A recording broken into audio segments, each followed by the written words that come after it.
The following program is underwritten by the generous support of Associates of Glens Falls and Loomis and Lipan Insurance. Since 1852, they have been assisting both businesses and individuals across the country secure the most comprehensive insurance products available. Associates of Glens Falls and Loomis and Lipan are one of New York's largest independently owned insurance agencies. Public affairs programming on Look TV is underwritten by the generous support of Pinnell's Restaurant, classic Italian American food since 1922, and Stored Tech, technology solutions for computers, networks, and phone. Stored Tech, your technology, our passion. 1922, Babe Ruth debuts with the Yankees. WGY signs on air. Exterminator wins the Saratoga Cup, and Pinnell's Restaurant opens its doors for the very first time. For 5 generations, Pinnell's has been preparing delicious Italian food, served in a comfortable, home-like setting where everyone is welcomed. 90 years of authentic Italian recipes, 90 years of the freshest ingredients, and 90 years of the finest classic Italian dishes, all made daily by hand. Pinnell's Italian Restaurant, a Saratoga dining tradition since 1922. Most cybersecurity firms deal only with prevention, the systems that block hackers and viruses. Stored Tech knows the root cause is actually good people doing bad things. So we offer a security training program which includes certifying all participants to show they understand the basics. Technology solutions for computers, networks, and phones. Stored Tech, your technology, our passion.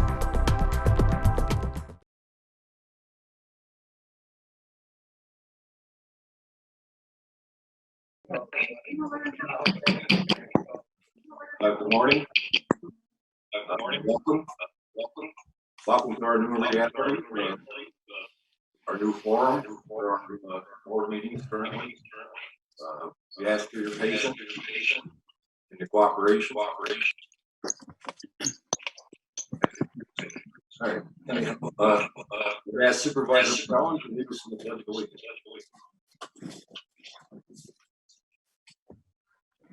I pledge allegiance to the flag of America, republic which stands one nation under God, indivisible, liberty, justice for all.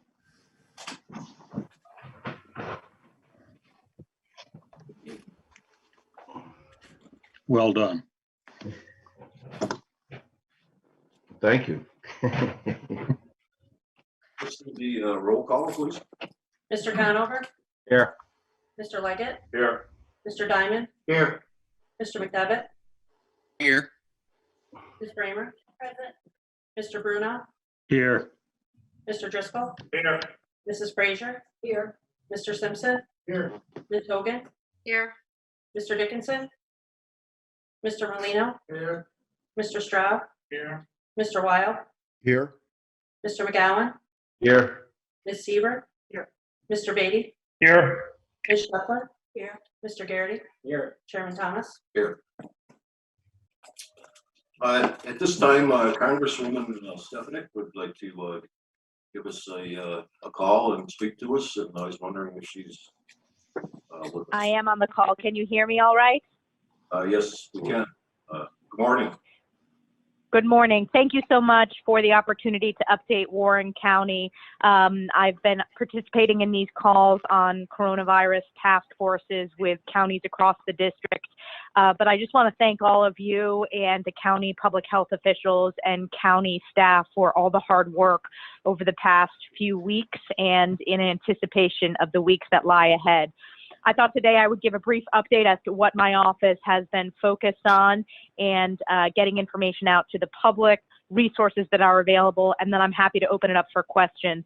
So number one, my office has been working tirelessly to get out as much information possible across the district to continue to encourage all constituents to follow CDC guidance as well as the guidance from county public health officials who have been doing a tremendous job informing the public. In addition, we have been in contact with each of the hospitals across the district, tracking their test supply needs, their personal protective equipment, medical supply needs, and working at the state level for when our numbers are low, getting those testing supplies as quickly as possible. We were able to deliver that to one of the counties in the district yesterday. I'm working on another county that has a very low test supply number. So please keep me posted directly on it as I'm able to get that delivered directly from the state into this district.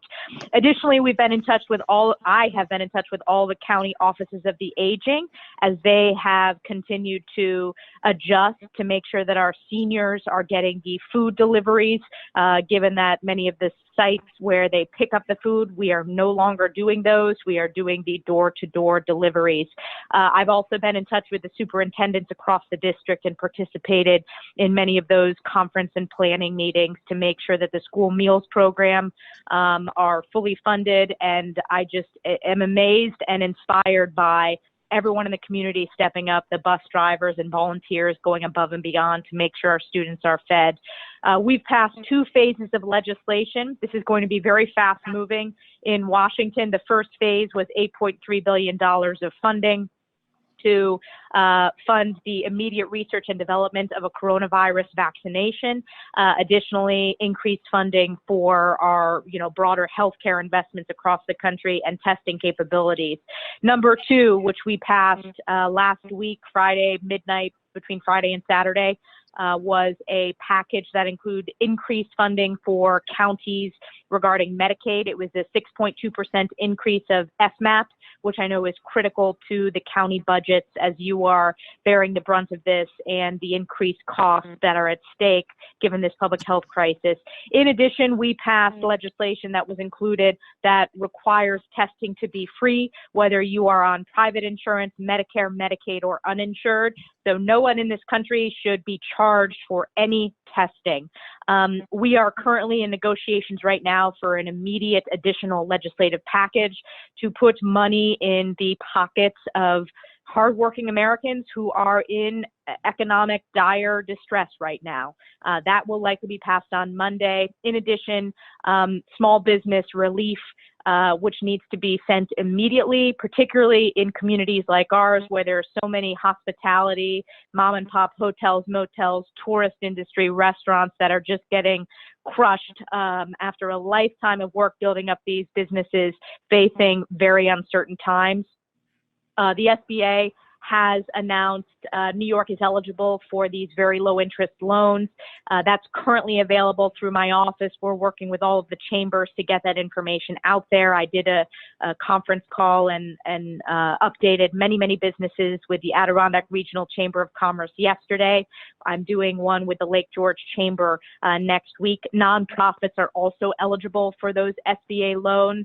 And there's this next package that we pass in Congress likely on Monday or Tuesday is likely to include immediate relief for small businesses that the loan will be forgiven if it's used for payroll, mortgage, or additional expenses during this crisis. So we are working incredibly hard. I've spoken to hundreds of constituents, businesses over the past few days. It's 24/7, but my office is here to work for you. With that, I will turn it back over to you. Thank you again for all the great work, and I'd love to answer questions. Thank you. Does anyone have a question? Yes, Supervisor Brainer. Thank you so much, Chairman. Thank you, Congresswoman Stefanik, for being on the phone with us today. I really appreciate your offer to help us get more testing kits. I just read in the Post-Star this morning that Glens Falls has not discontinued testing, but they are running very low on supplies. So I think that would be something that would be much needed for our community hospital here. Thank you. Yes. What is the most up-to-date number of the county? If you are more comfortable telling me that privately, please have someone text that to me. I will immediately get in touch with the head of New York State Emergency Services to get those test numbers. If you don't have it, I will follow up with Diane Shagru directly. Congresswoman, our Health Services Director is here, and she'll follow up on that request. Great. I will take care of that today. Thank you. Questions? I don't see any other questions. I would like to say thank you for taking the time to join us. Also, thank you for the increased FMAP money that we will definitely need that in the near future. If nothing else, you're more than welcome to stay and listen in on our meeting, but I'm sure you have better things to do. I appreciate everybody. Again, don't hesitate to reach out to me. I know there's going to be an influx of questions from Warren County residents and small businesses, particularly as we get the word out of these relief programs. Just don't hesitate to reach out to my office, because we are working with businesses on an individual basis so that they can understand what they qualify for. Thank you very much, and I'll follow up on the test kits. Thanks. Bye. Thanks, Elise. Thank you. Here. Thanks, Elise.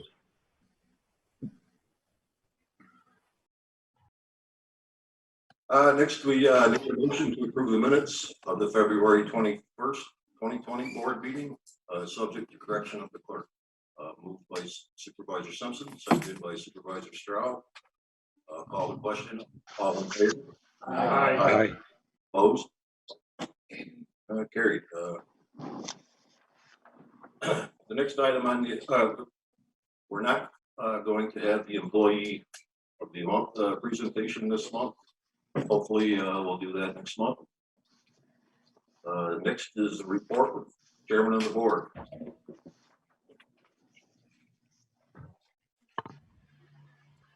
Well, on a positive note, happy first day of spring.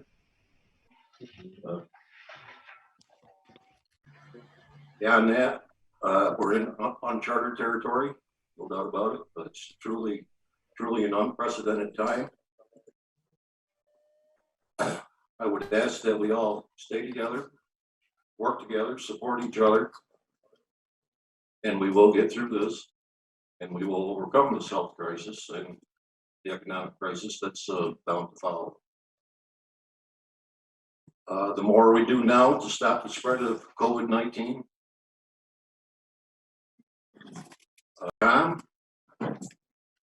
observe social distancing, wash your hands. If you feel sick, stay home and remain at home as much as possible. I can't say enough about our department heads, our county administrator's office, our employees. Thank you to all of them. They do whatever's asked. They do what's required. And when asked or required, they get to work and get it done. A special thank you to the task force. I know Health Services has been working for 3 weeks or more on this and working 7 days a week. The Sheriff's Office, again, the Administrator's Office and the Attorney's Office, OES, the DSS Department, and the Commissioner, and OFA. We've met many times as this has evolved. They are all professional and doing an excellent job. And I would say thank you to their leadership. This is very stressful for everyone. People are tired, they're nervous, they're worried. And please keep that in mind going forward when you interact with our department heads or employees or anyone for that matter. I would also like to thank the general public, our residents, for their cooperation and their compliance for what's been asked. This has all happened very quickly. Governor Cuomo, I believe, has issued 7 executive orders to date. I would like to thank Governor Cuomo. I think he's doing an excellent job. It's got to be very difficult. On Monday, 3/16, about 2 p.m., I declared a state of emergency for Warren County. And as we were ordered, we reduced all non-essential personnel by 50%. Many are working from home, and all are being paid. We spent most of that day deciphering who's essential and who's not essential with the assistance of our department heads. Yesterday at 4 p.m., I issued an emergency order to close our buildings to the public. It was not my desire. I didn't want to, but I felt, and our public health director and the people around me felt that for the safety of everyone, our employees, and for the public themselves, that it was best. Many departments are still working. If someone calls the county for assistance or questions, someone will be there to answer the phone. We can probably do some sort of an appointment situation with some areas. There's a list of phone numbers and emails at each door for each department.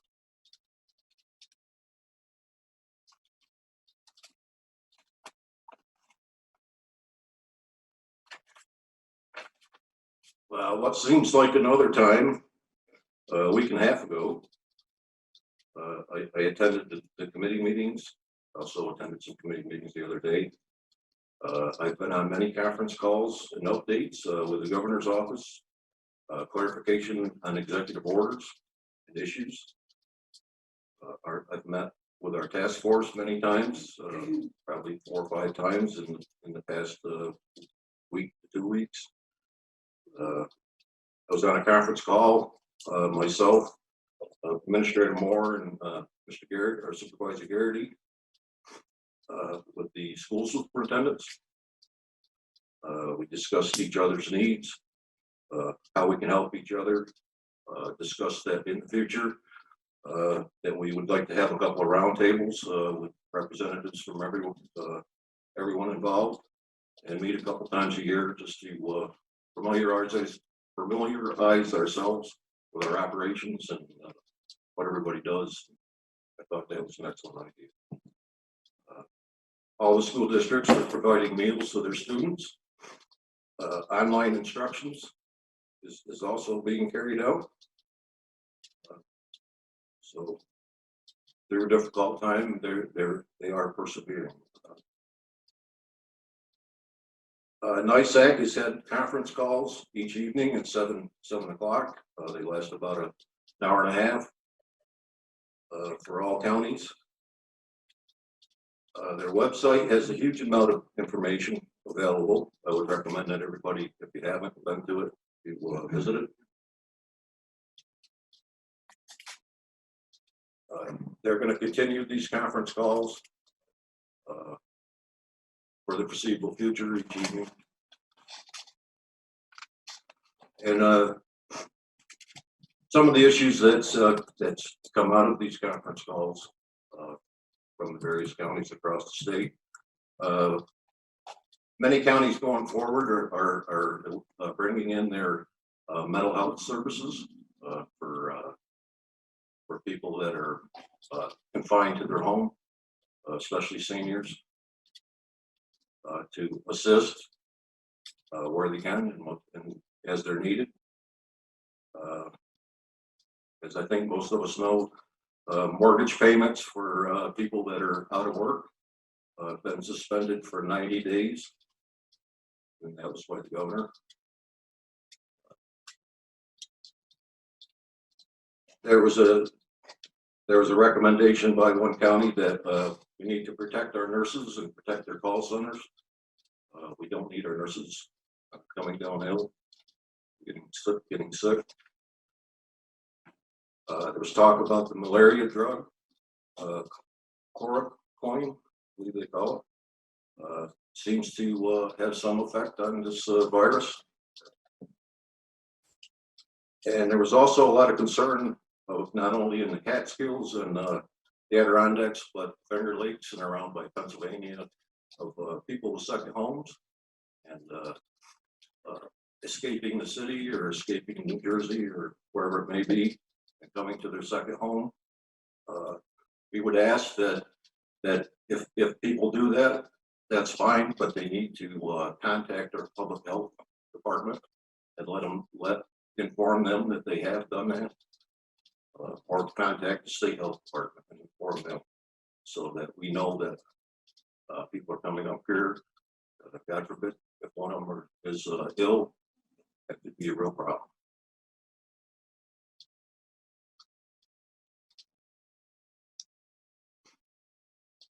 Going forward, I think we're going to continue our committee meetings, much in the forum that we have here today. Seems to be working rather well. I think we need to focus on getting information out to our residents. I think our public relations or social media position that we are contemplating today is very timely. Another thing that was recommended on NISAC is, which I'm not really sure what it is, but it's Facebook Live. They're going to have a webinar, I believe, at 2 p.m. this afternoon on NISAC about Facebook Live. I think that's something that that we can do. I'm willing to do it, and I'm sure many others are. We need to communicate with our people.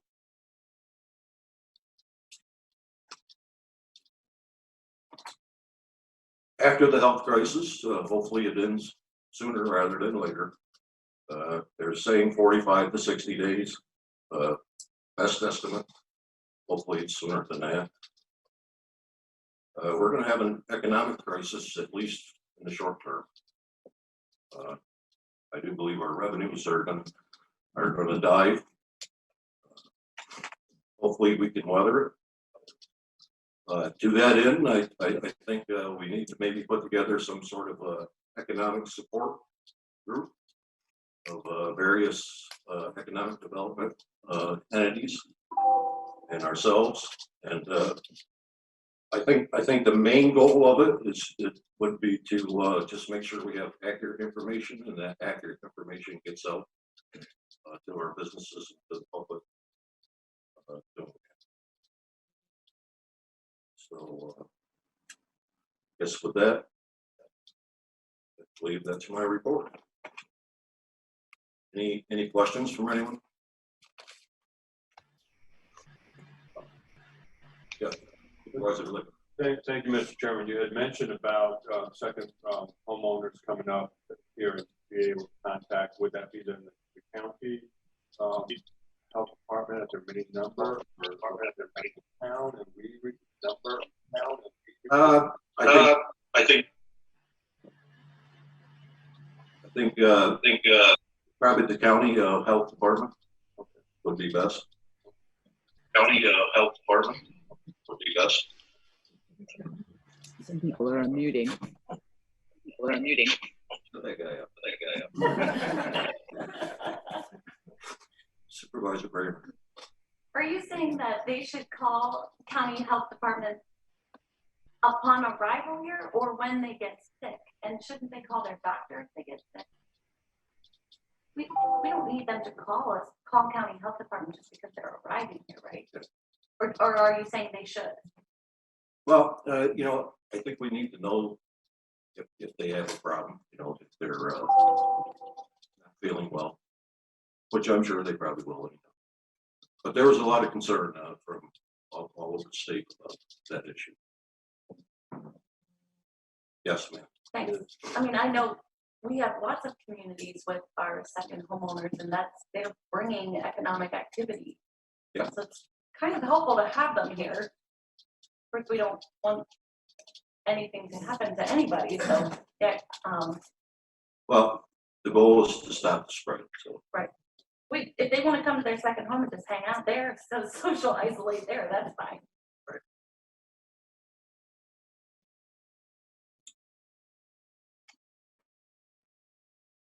Okay, next item is report by committee chairman on past month's meetings or activities. We're going to try unmuting them one at a time. Okay. And so. I guess that would be me. Thank you, Mr. Chairman. And that was a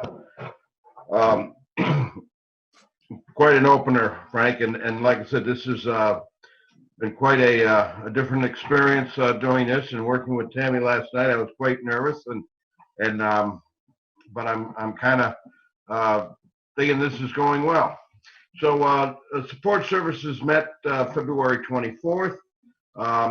We really didn't have much on the agenda. The self-insurance with the chainsaw training, which is going to be 8 days, which is really quite a it's quite a class, and a lot of participants are joining in. So, and then we did have a discussion on the county clerk with DMV coming up, but basically it was a short committee meeting for support services this month. So that's all for my report, and thank you, Mr. Chairman.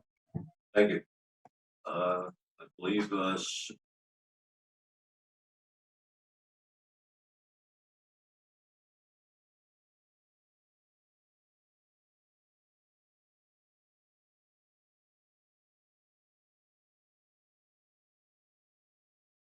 95 from criminal justice for assigned counsel, number 96 from the DA's office, and number 97 from probation. All of those resolutions were approved in committee and through personnel and finance. So please take a moment to look at those. In terms of our reports, I did want to share with you an update that I received from our district attorney this morning. Of course, we're having, and I'm sorry, I'm on my phone, I'm pulling up his response to me this morning to share it with you. We've had a lot of questions from the community regarding what's happening in our criminal justice system, specifically bail reform, or criminal justice reform, as our DA correctly calls it. I just wanted to let you know that I'm aware during these meetings we try to report to you the number of inmates that are currently in our facility. I know our county administrator probably has an accurate number. I think last week there were still 58. I've not heard back this morning from our sheriff. Is that correct? That's the last information I have, most recent information. Okay, thank you. So our DA wanted to share with you that while our jail numbers are low at the moment, after speaking with the sheriff and along with, of course, court permission from our judges, weekend incarceration was paused several days ago. This will prevent someone from entering the jail on the weekend and bringing in an inspection. He also met with our public defender's office this week, and they do have an arrangement for expedited bail applications without appearances. Our public defender is working around the clock and also with our DA reviewing the jail population to see if there are any special circumstances where we would be looking to seek a modification of that status.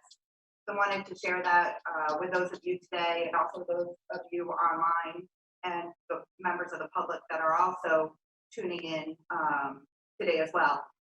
In addition, I know that typically in the past, you've had your representatives go down to the national trainings for NACO and come back and do a report. I hope you'll all agree that now's not the time to do that report, and hopefully we can revisit that in the coming months.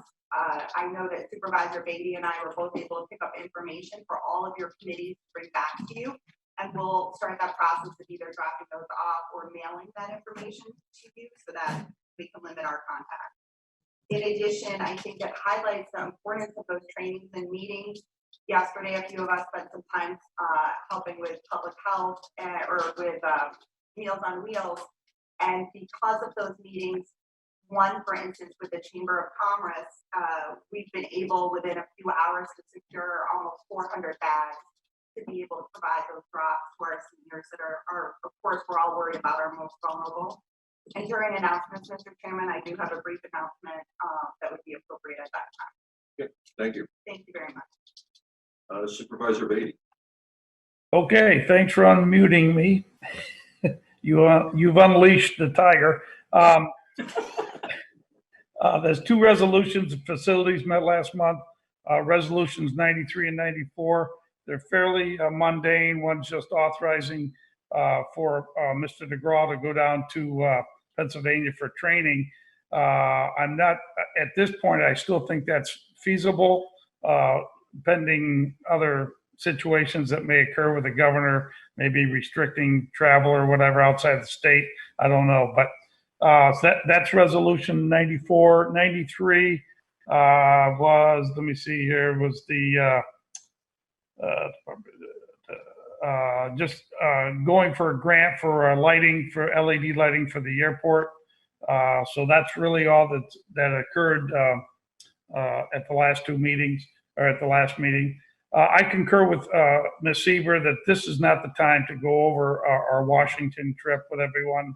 Obviously, we have even more dire issues at hand. So I'd be glad to do that next month or the month after, whenever the board wants a report from Ms. Seaver and I. And I'd also like to just mention that in the announcement section, when we get to it, there's a local company that's flipped over their whole company into making hand sanitizer. And I put something on Facebook. I sent it to the board this morning. They've been using their own money to make these hand sanitizers, but they could use some donations to continue doing it. They're giving out the hand sanitizers for free. And I think that's in this day and age right now, we all need more hand sanitizers. So that was sent to the board. Hopefully you guys will pass it along. And I think that's it for right now. Thanks, Mr. Chairman. Thank you. Supervisor Shuffler. Any report? Supervisor Garrett. Yeah, I know we're going to face some budget challenges coming up. I've been through it before, and I know there's people in this room who's been through it before, and we'll get through it this time. But we're watching our budget very closely, and we'll take the appropriate steps when that becomes time. Thank you. Supervisor Conover. Just a second. 24 in front of you. They're all very rudimentary. I won't go into that, but I would like to just quickly, like most of the other towns, we're on complete lockdown of our municipal buildings. Our crews have been sent home and are on a call-in basis. We are operating our transfer station, but that is on a scaled-down basis.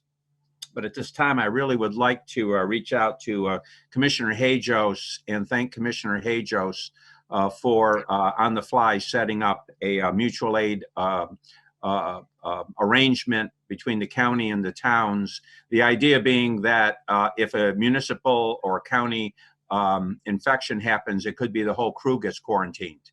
And then if we get a major snowstorm or emergency, who is there to respond? So to Commissioner Kajos and to you, Ryan, for allowing that to happen, I thank you very much. I think that hopefully we won't need it. But should it be needed, that mutual aid arrangement on the highway is, I think, an essential thing to have in place. And I will also, and those of you, those towns that have not responded to the mutual aid arrangement can do so by contacting Superintendent Hajos, and the idea being that everything would go through the commissioner and his and he would assign responsibilities appropriately. And I also want a big shout out to Mayor Blaze. As many of you know, a number of the municipalities operate public sewer and water systems. The same situation could develop where we have our crews which are limited to begin with, quarantine for some fashion, for some reason, in which case we would need licensed operators to operate our sewer and water plants. And we've also set up a mutual aid cooperative amongst those municipalities that have public sewer and water systems. The last thing we need to do in the middle of an emergency is to lose a public water supply or sewer service. So again, a big shout out to Mayor Blaze and to you, Ryan, for helping to make all of that happen. And then on a final note, I just want to say I've been through a number of these emergencies in my time, the ice storm most recently, hurricanes, a couple of them at least, and a number of other things. And I just want you to know, Ryan, that I think that you and your team are doing a superlative job communicating the situation, communicating the requirements as they come down from the federal and state government. And so to you and your team, please stay healthy and keep up the good work. Thank you. Thank you. Supervisor Leggett. Thank you, Mr. Chairman. Let's see, this is a report here for public safety.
Can you hear now? Is that better? We're good. Oh, sound like Frank. I went back twice. How do you turn it off? I'll come up here.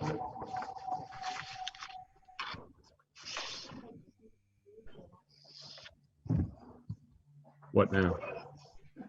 Get close to the mic.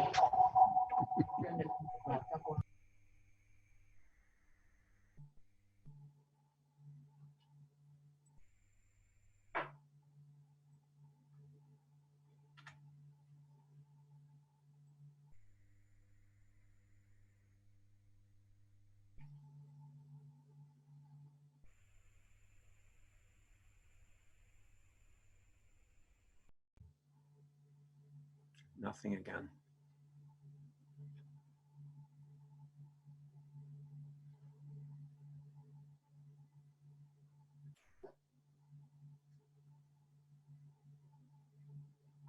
Do they know you can't hear? Yeah, there's a number of us that can't hear.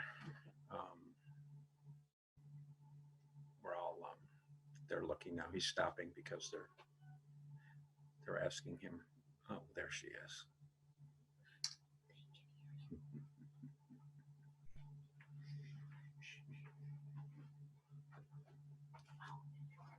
Hmm?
I still can't hear.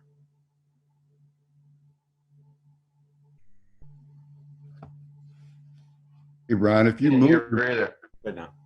Oh, if you mute, maybe we can hear everything else because you're taking over my video.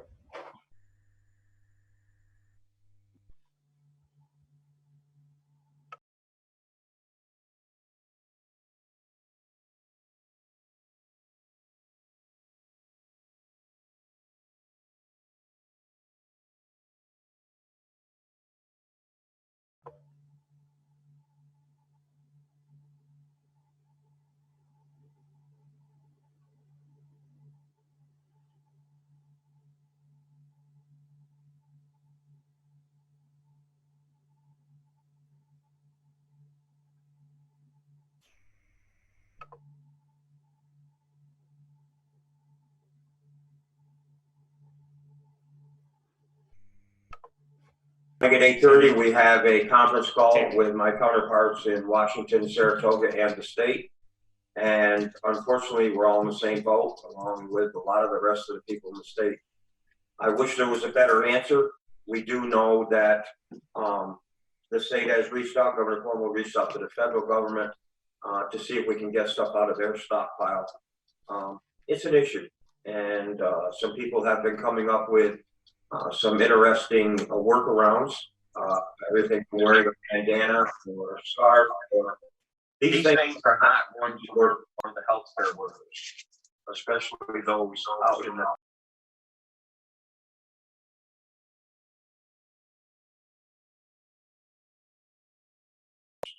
So it is an issue. We're working on it. We're doing our best to give out what we can.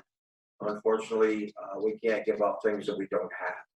So I know some of you town supervisors have heard from your rescue squads about their concerns, and it's an issue. We're doing our best with it. One thing we did receive from the state, you have heard that they are producing now their own hand sanitizer at the Great Meadow Correctional Facility. They've retooled some equipment there to do that. We did receive one shipment of 40 gallons of the hand sanitizer that they produce. Unfortunately, it comes in gallon jugs, and it's not a gel as you may be used to using yourselves. It's a straight liquid, has to go into a spray bottle. We have dispensed all that. We did the first day to those with the highest need, nursing homes and other facilities that have reached out to us. So we're prioritizing as best we can the requests that we get. I wish we had more to hand out, but we just don't. So we're hoping we'll get additional shipments from the state. Again, we don't get any heads up on that other than maybe an hour before they're going to deliver that they're going to show up. So again, I wish we could do more than that for the schools and all the other agencies that have reached out to us. It's hard because we can't fill the orders. So, but that's where we're going with that. As you're also aware, you know that we have an EMS scenario that has been difficult in our county. This particular situation is not making it any better. There are responders that are not showing up for work or calling in sick or whatever the answer is, and that is making the shortage of providers that we have even worse than it has been. So we're working very hard. Our EMS coordinators have put together a scenario where they're meeting with the squads via conference call almost every day. They're all sharing, making sure that if one group has an extra person, they can share that with someone else. Even more than the sharing that we were doing before. So we're trying really hard to make that happen. One thing I did want to mention as a result of one of the executive orders that came out of the governor's office, for those of you that have done a state of emergency, I'll read this to you real quick. This is Executive Order 202.5. Notwithstanding Section 24 of the Executive Law, no locality or political subdivision shall issue any local emergency order or executive order with respect to the COVID-19 outbreak without the approval of the State Department of Health. So something to keep in mind. I don't know that any of you are going to need or going to be doing any kind of an order like that, but it is important to know that we have received orders for a lot of different things that's coming out of the governor's office on a daily basis. And if you watch the press release or press conferences, you'll see what I mean. So as far as our office goes, I'll finish up our office. Amy and I and our staff, we have split and we're working split shifts so that only one of us is manning the EOC each day. And that way there, we can have coverage, but not have to worry about too much about the social distancing. I did mention that my personal way to do the social distancing was I removed the doorknob on the inside of Amy's door, so that once I closed the door, that we had the social distance. So that is working out okay. Our clerk is working from home. She comes in as necessary, like all the other departments are doing for mail or invoices, whatever. So if you need anything from our office, our phones are being forwarded to our cell phones, and we're doing okay with that. Our EMS people are on this and have been putting together a lot of things that they're working on. So that's my report. Thank you, sir. Thank you. Some missed the beginning of his, as we were experiencing technical difficulties, the beginning of Brian's report. If that could be, if we could get a part of that out to supervisors, that would be very helpful. Okay. Thanks, Brian. Thank you. That's my report, Mr. Chairman. Sorry,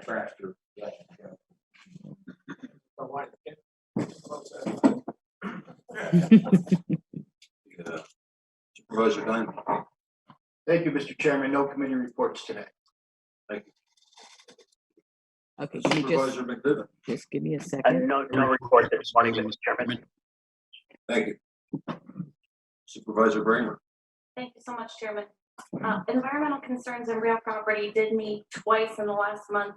In the first meeting, we had some of our regular resolutions, and you'll see those starting with 102. I won't go through each one, but I do believe we need to pull out 103 because that was the resolution rejecting all bids for the auctioneering services. And when we met on Tuesday, we decided that we did want to award one of the bids so that we did not have to go back out for the RFP.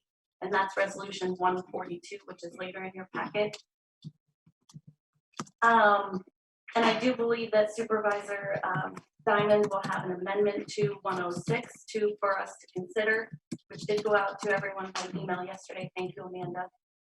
And given that these are unprecedented times of turmoil due to the coronavirus, it's very important that we get out as much information as we can to the public about what the county is doing. We're doing tons of great stuff, especially through the public health. Oh yes, thank you very much, guys.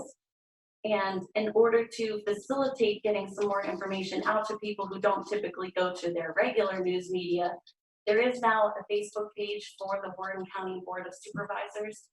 And Supervisor Siebert and myself have committed to managing that page and making sure that there's accurate, non-political information. And we will work to post updates there and respond to comments as appropriate.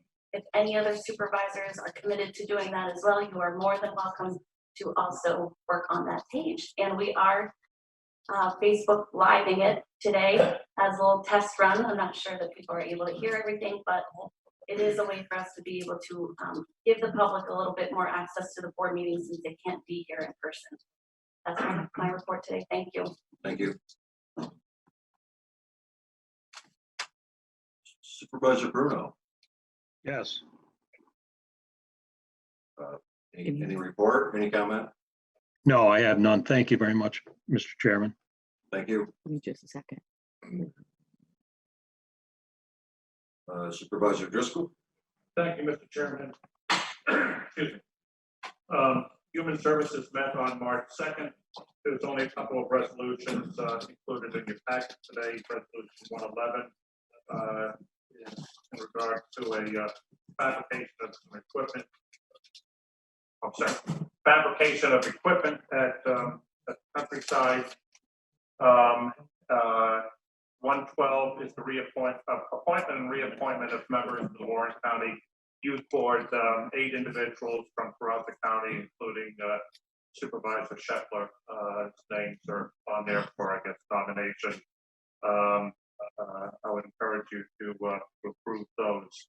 Thank you, Mr. Chairman, for your including the Department of Social Services and your kudos of departments. DSS is working hard. Their customers are vulnerable populations, individuals on low and fixed incomes, certainly struggling as we all are, but maybe more so. I'm aware that countywide, a lot of the food pantries are remaining open. They're doing their business a little bit differently than normal. Much like their counterparts in restaurants, they're bagging up groceries and personal care items as best they can, and to go or curbside, if you will. So I would encourage residents from throughout the county to contact local food pantries, many of which are located at town halls, to find out details as far as dates and times that they will be in operation. And I certainly appreciate the work of the volunteers and staff who man those sites. And of course, our senior population and our youth population who receive meals are getting those, and I commend all the individuals working on that too. Thank you. Thank you. Supervisor Frazier. Thank you, Mr. Chairman. The Finance Committee met on March the 5th. As a result of that, we have resolution number 92 and resolutions 135 through 139 I want you to pay attention to 136. This is amending resolution number 186 of 2016 to amend the unassigned fund balance policy for Warren County, changing from a dollar amount to a percentage amount. But when Mr. Vaughn gives his report to us, I think we're going to a little bit more detail for that. Thank you. Thank you. Where do you want? Try that. Let's try it there. Good morning. Is that good? Can you just make sure you introduce yourself? Yeah. Sorry. Well, I just want to make sure it was working first. Good morning, everybody. Mike Swan, County Treasurer. Is everybody hearing? So we're all set? I believe so, yes. Okay. All right. First of all, resolution number 136 in your packet, I would like your support for that.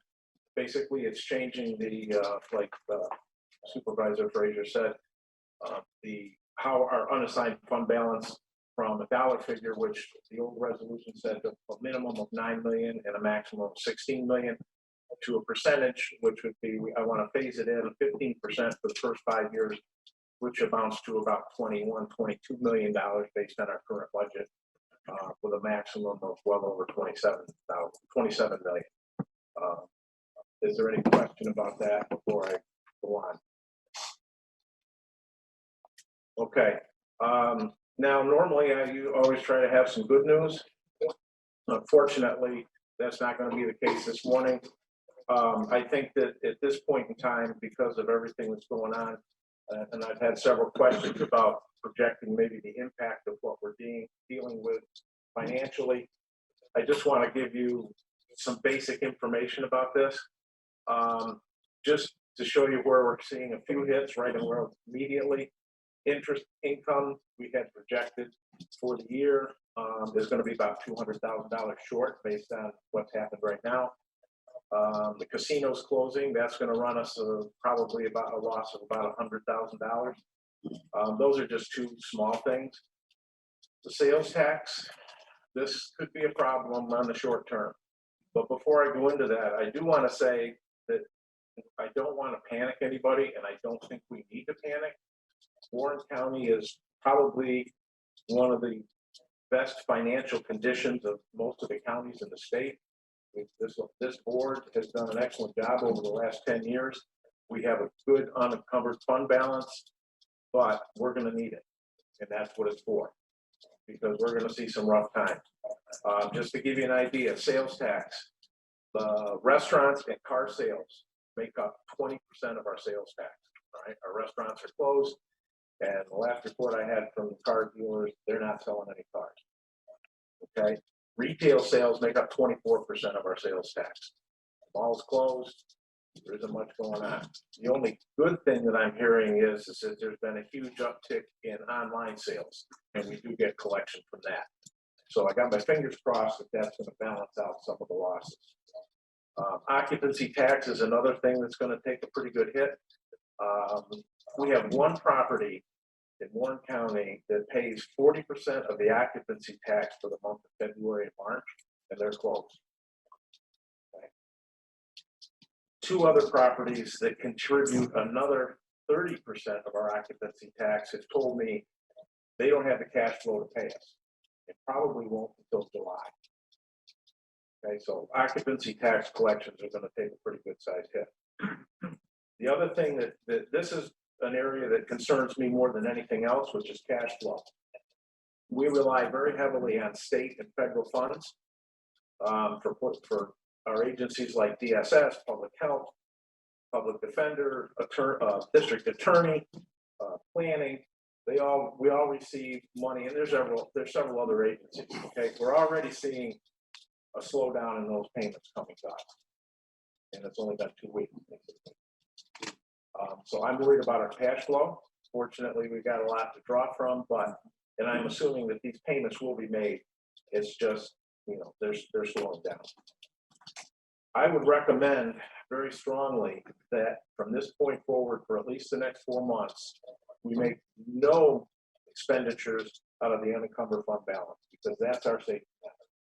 Okay, and I would also strongly recommend that we do no purchases, large purchases of anything that doesn't have a reserve behind it or some sort of grant money behind it. Okay.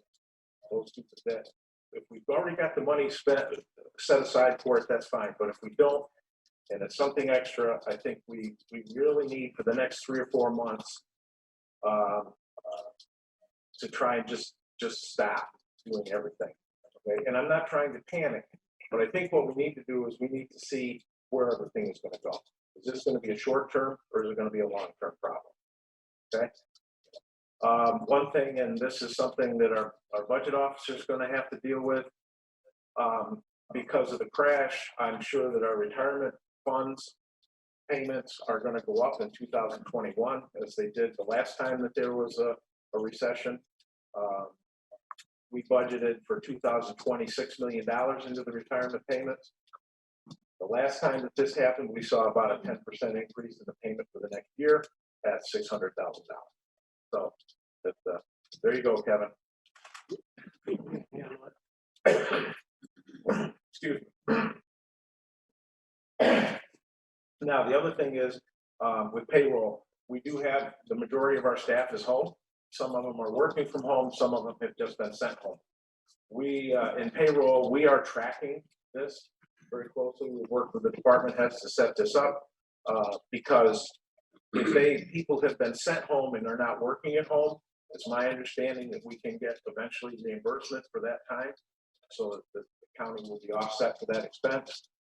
If they're sent home and working at home, then that's not the case. So we're very closely monitoring that and setting that up so that we make sure that we get every nickel that we can from any outside sources to compensate for that. And I want to thank our administrator for all the work that he and his staff have done. It's been amazing what we've been able to accomplish. And it seems like forever, but it's only been a week and a half or 2 weeks. Any questions? Thank you. Mr. Chairman? Oh, I'd like to just say one thing. I also would like to thank Mr. Moore and his staff for the tremendous job that they've done. They kept us well informed. We've been updated. But when I look at an email and it says 12:22 a.m., I say to myself, when does this mean sleep? You know, so they certainly are putting in hours that are above and beyond. And I certainly want to thank all of them. So thank you. Thank you. Yes. Supervisor Wild has his hand up. He would like to say something. Supervisor Wild. Mr. Chairman, thank you. And Tammy, thanks for trying to manage this technology for us. But I do have a question for our treasurer, Mike. When do you think we might have an austerity budget plan? I know you need to work with Kevin, but I'm just curious when you think you might be able to present that to the different department heads so we can start making some plans accordingly. Well, I think right now the status quo will work fine. I think that we stay with the budget that we have and see where it goes in the next couple of months. We will be monitoring this to see where we end up, to see where the revenues are falling off. But at this point, we're working behind the scenes on this. Unfortunately, like all the other departments, I don't have much staff running around downstairs right now. And we're trying to make sure that payroll gets done and that the bills get paid. And we also are under the mandate from the state, which they have not changed the filing date for our closing of the books report. So we're trying to get all of this stuff done with, I got 4 people down there right now.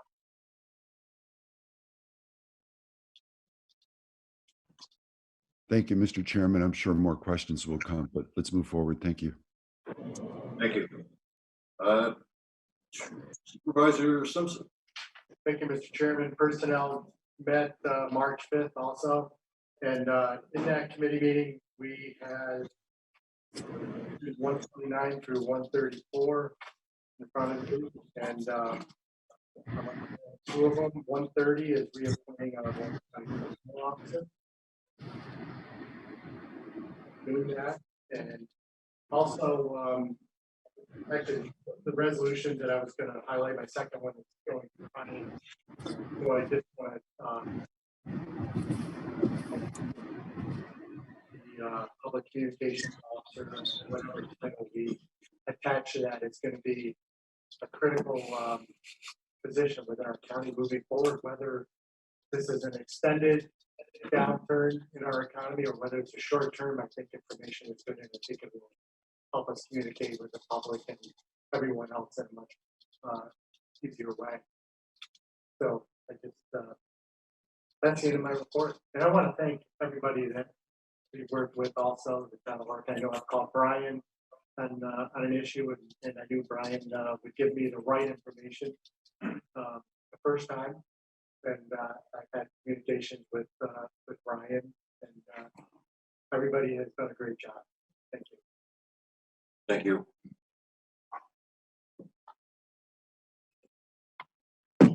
Supervisor Hogan. Just one moment and I'll unmute her. I will. Sure I will. I'll find her. I promise. There. Oh, she went back on. Nope. There you go. Hi, can you hear me? Yes. Yeah. Thank you, Mr. Chairman. Before I report on the Cornell Cooperative Extension, I want to ask for everyone's support for Resolution 98. That is more important now than it has ever been. We have people up here who cannot get access to adequate internet. Their children are parking in town hall parking lot so they can do their homework. And I have people who are unable to work from home. So please support 98.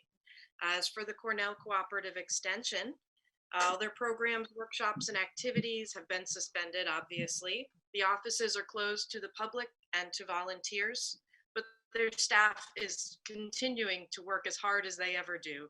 They've been busy developing online instructional videos and programs, and those will be going up on their YouTube channel. One way that you can support your local Cornell Cooperative Extension is to participate in their annual plant sale fundraiser. Order forms are available through email, and you can return your order via regular mail or again through email. So please go to their website to get your order form, and let's think about spring and the future and maybe some lighter thoughts. Thank you.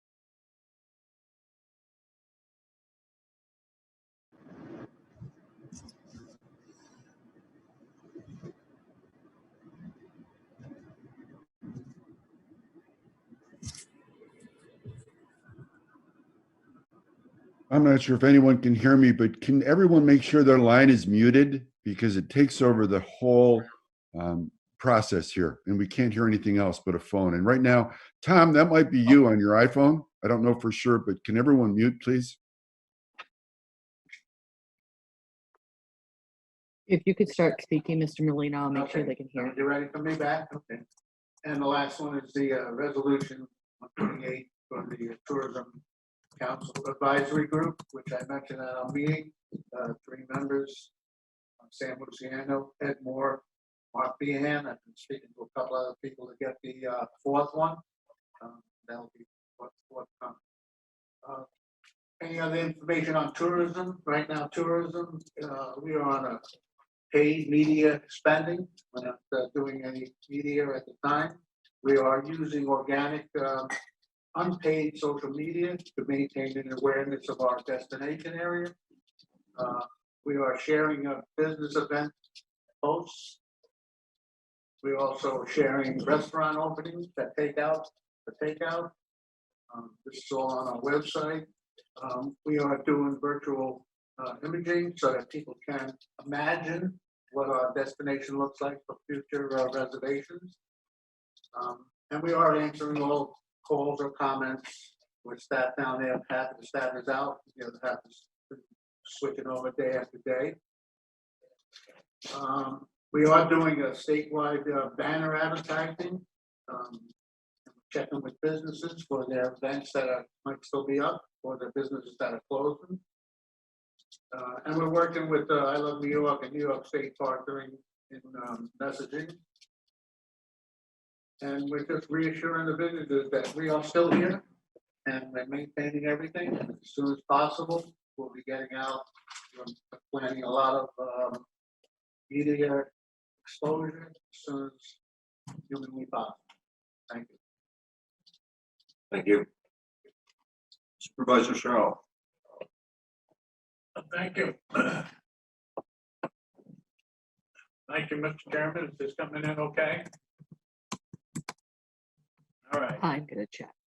Yes, well, I'd like to thank all the town supervisors and the city mayor for working cooperatively. This is an extraordinarily difficult time for all of us town supervisors and the city mayor and the village mayor.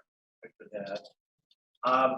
I do have one update, and thank you for, we've been sharing plans and sharing thoughts, and that's been appreciated. We can develop our own a little bit more thoroughly and better because of that sharing. We've offered to also share highway department services. That is a good thing. We're working cooperatively. I think that's all good. I do have one thing to report to you.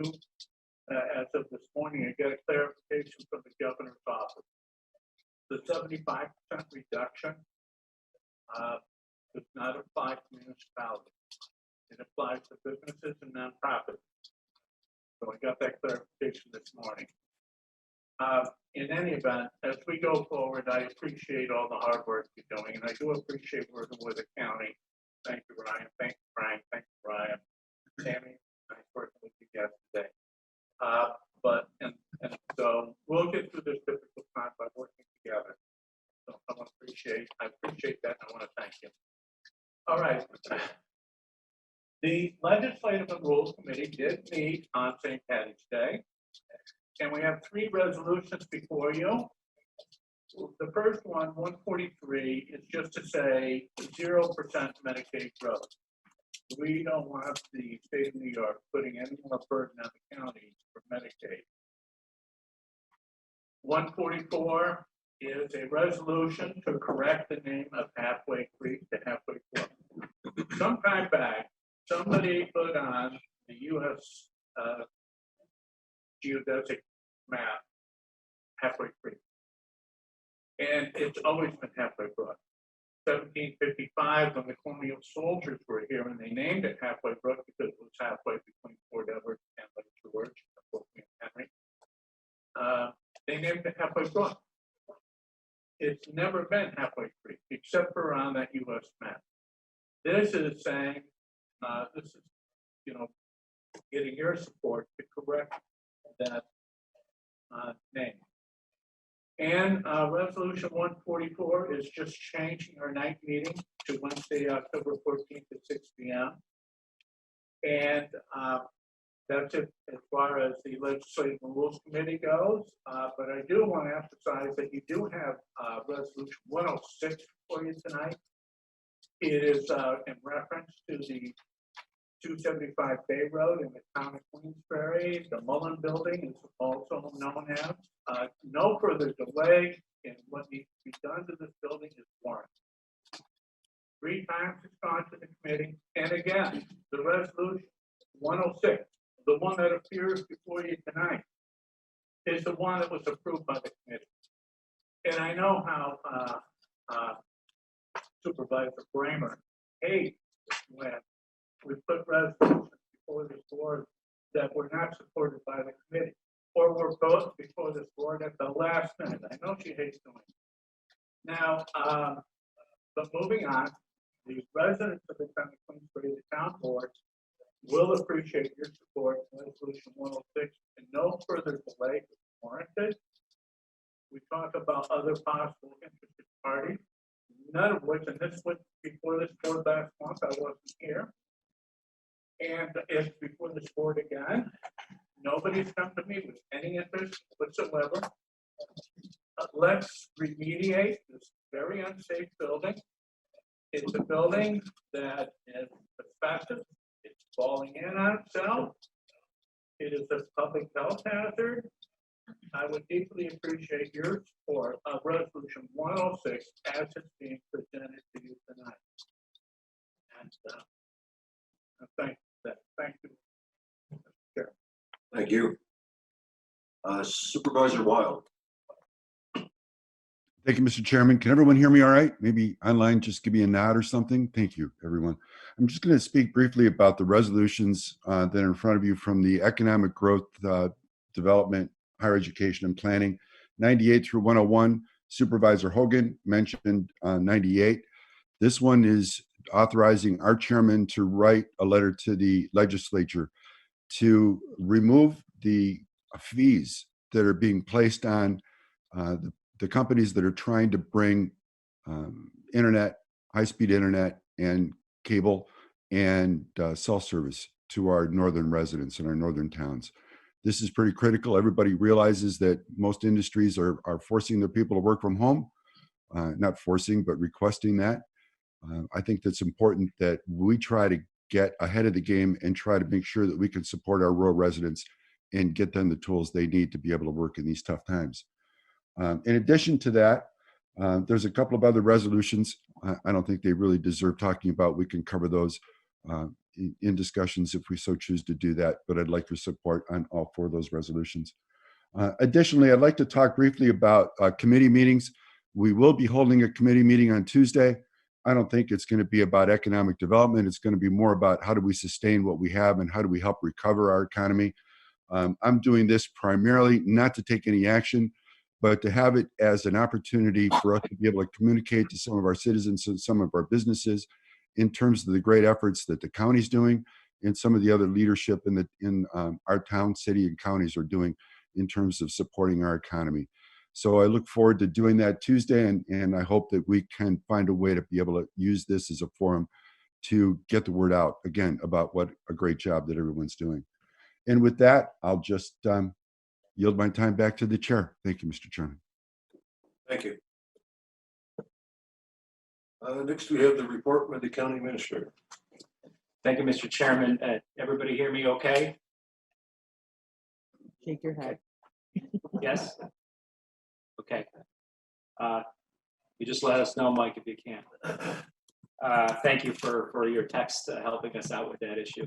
I just want to announce that the executive order that we issued yesterday required the approval of the state health commissioner. The state health commissioner did grant that approval. We're all set.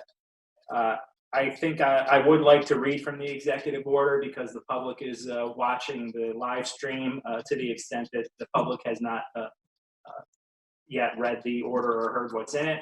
It is posted on all of our doors and it's posted on our website on the county's main page, warrencountiny.ny.gov. You can access it there. Whereas a national state of emergency has been declared by the United States as part of the response to COVID-19, and whereas a state of emergency has also been declared by the state of New York and Warren County, also in response to COVID-19, and whereas we encourage all those in the community to continue all efforts of social distancing as an effective public health measure to prevent and slow the transmission of COVID-19, and rely upon facts and information provided by federal, state, and local health and public safety officials. Now it is hereby ordered, pursuant to the state of emergency in Warren County related to the COVID-19 pandemic, and by virtue of the authority of the chairman of the Board of Supervisors, all buildings and indoor spaces of the County of Warren are hereby ordered to remain in a state of restricted access. Members of the general public shall not have access to county premises. Buildings and indoor spaces administered by the New York State Office of Court Administration shall be exempted under this order and shall abide by all orders duly promulgated by the OCA. The effective date is immediate. It will remain in effect for 30 days or until lifted by the chairman of the Warren County Board of Supervisors, whichever occurs first. Our staffing protocols during the pendency of this order, the following protocols shall apply to Warren County employees. 1, essential departments playing a direct role in the COVID-19 response, including but not limited to the sheriff, health services, Office of Emergency Services, county administrator, county attorney, and others as determined by the chairman, shall continue working on site at the volume necessary to respond to this emergency and in a manner that complies with the Centers for Disease Control and New York State Department of Public Health guidelines. Number 2, work activities that cease to be necessary by virtue of the public no longer having physical access to county premises are hereby suspended. Personnel performing those activities are deemed non-essential unless repurposed by the county to perform essential services, and such non-essential personnel will be sent home. 3, department heads have discretion to designate certain work activities as being essential for the public welfare or the continuity of county government, and which can be performed remotely. Such designations are subject to disapproval by the chairman. Essential work activities that cannot be performed remotely shall only be approved by the chairman and be performed on site at the volume necessary to serve the public and in a manner that complies with Centers for Disease Control and New York State Department of Public Health guidelines. Meetings, official meetings of the Board of Supervisors and standing committees and ad hoc committees thereof shall be conducted remotely in compliance with state law and the executive authority of the governor of the state of New York. Meetings of other public bodies that would otherwise utilize county premises shall not be held on county premises. All non-essential in-person meetings or gatherings shall not be held on county premises. Essential in-person meetings of employees authorized to have access to county premises shall abide by the social distancing and COVID-19 prevention protocols recommended by the Centers for Disease Control and the New York State Department of Health.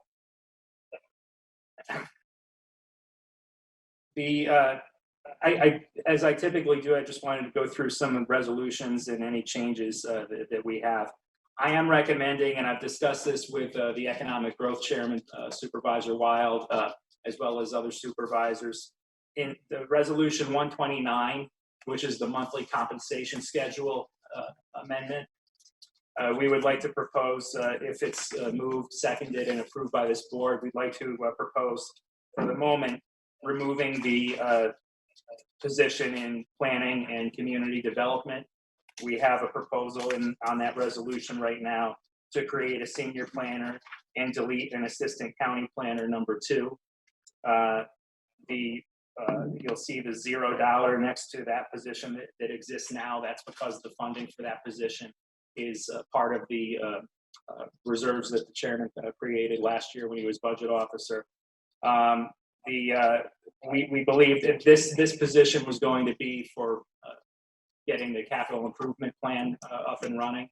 Although that is still a very important priority of the county, in the spirit of what Treasurer Swan was discussing, we do have to start enacting some austerity measures. We still very much have this position in the cards.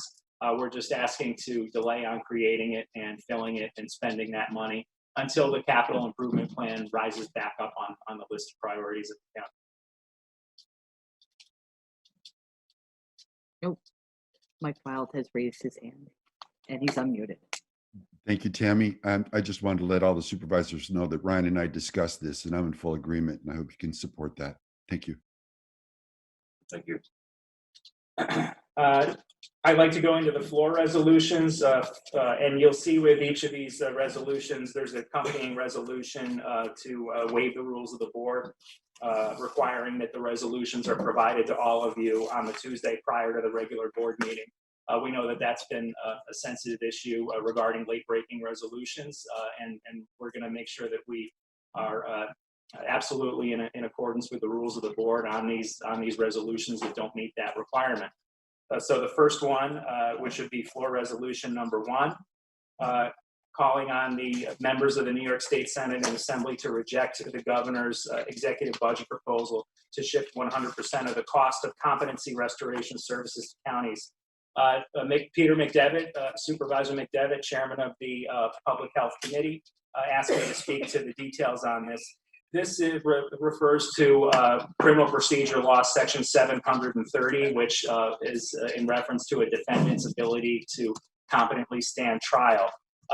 What that means is a defendant is competent if the defendant understands the charges against them and if they have the ability to assist in their own defense. And in some cases, depending on mental health issues and things of that nature, defendants cannot exercise those rights that they have under the U.S. Constitution. Basically what happens is 2 psychiatric examiners are appointed to make that determination. And if they agree, there's a restoration to competency procedure. where these individuals, if their inmates are sent to a secure facility that specializes in restoration to competency. That process is very expensive. It's about $1,000 a day, and an average case takes 30 to 60 days. So $30,000 to $60,000.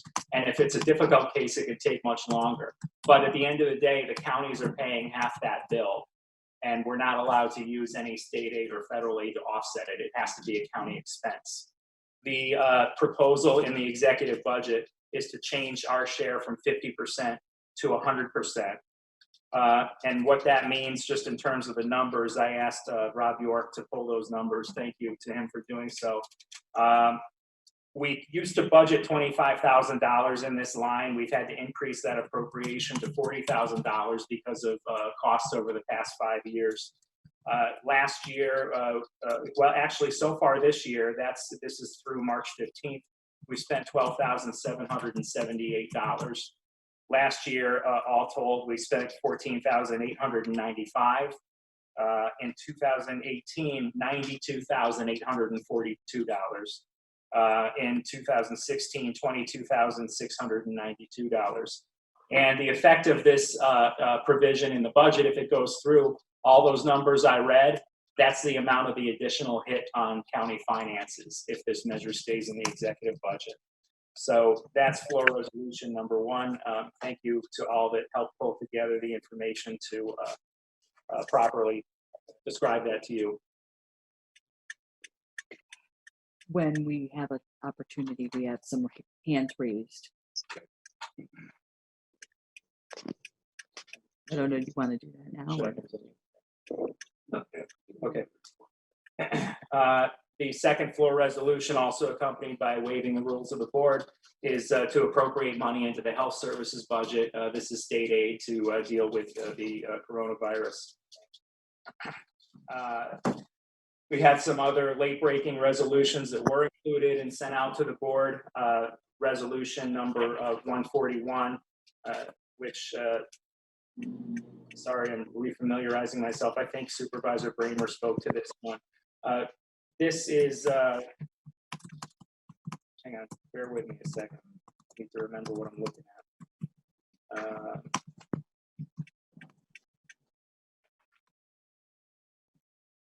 Is this one in reference to the proposed resolution? 141. 141 is like 141. Oh, I'm sorry. It's in reference to 142. 142. The following resolution came late through committee. And correct, Amanda? Yeah, 141 waives the rules for all of the environmental concerns and legislative. Got it.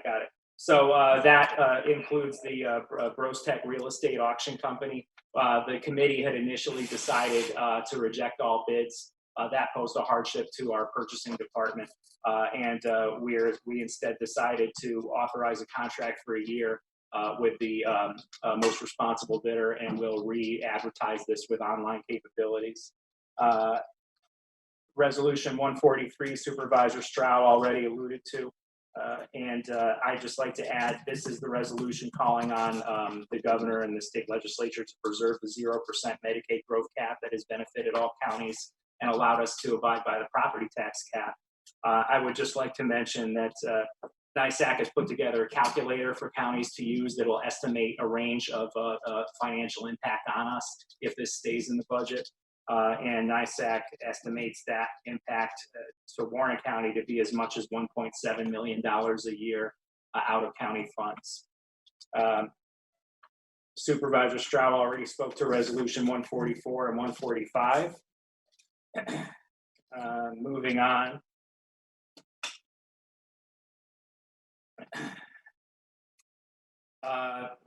It's day 14 of our response since the case involving the CVS pharmacist was first announced. Most of us have been flat out since then, working all day, every day. I think everybody's holding up well. Thank you especially to Janelle and her staff. They are doing God's work in that office. They're in there doing an excellent job. And one of the really important things that they're doing that I believe has kept this county safe is their relationship with the individuals that are quarantined. It's critical nationwide in this response that there's good communication between the local officials and those who are under quarantine, and trust. Because if there's not, the most dangerous thing that can happen is for people that ought to be in quarantine who don't feel sick deciding to go out of the house and run to the store or something like that. That's the most important thing around the country that public health officials can be doing, is making sure that they keep a good relationship with these quarantine people, check in with them regularly, make sure they do what they're supposed to do. And I have to commend Janelle and Pat and all of the staff who do this communication, who've established that trust. And I also have to commend the people who are under quarantine for being so responsible to the health of all the rest of us in doing their part. At the end of the day, when all the dust settles, there will be a lot of congratulations and thanks that need to go out, and it's first and foremost to all of those individuals. The department heads have all been fantastic. We've all gone to work, especially the past week, expecting to, and town supervisors, you've been going through it too. You go to work expecting to accomplish an objective that's a mammoth objective, and then and you get into it, and then the situation changes, and you've got to do a whole other mammoth objective that we have no precedent for actually enacting. I think that everybody's really kept up with it well. Monday, it was declaring a state of emergency in response to some of the public access orders that came down from the state and federal government. Tuesday, we had our first positive test. That was a lot to handle and try to get the best information we could out to the public. We were also at the same time implementing the staffing reduction here at the county and at the towns. A very, very involved effort, and all the department heads really stepped up to the plate and did an excellent job getting that implemented. We were ahead of the curve, most counties. We were basically down to 50% staff by Tuesday morning. And that was a real accomplishment because we only started it on Monday. That was Tuesday. Wednesday, we were dealing with, we started to set up the Board of Supervisors meeting, knowing that we had supervisors that wanted to stay away and observe social distancing. You see all the technology that's being utilized today, not without a few glitches, but for a trial run, we're doing pretty well. And I'm really happy that we were able to get all of that set up. And that's been a lot of work on Amanda's staff and my staff over the past 3 days. And then yesterday, we made the decision to do the restricted access program.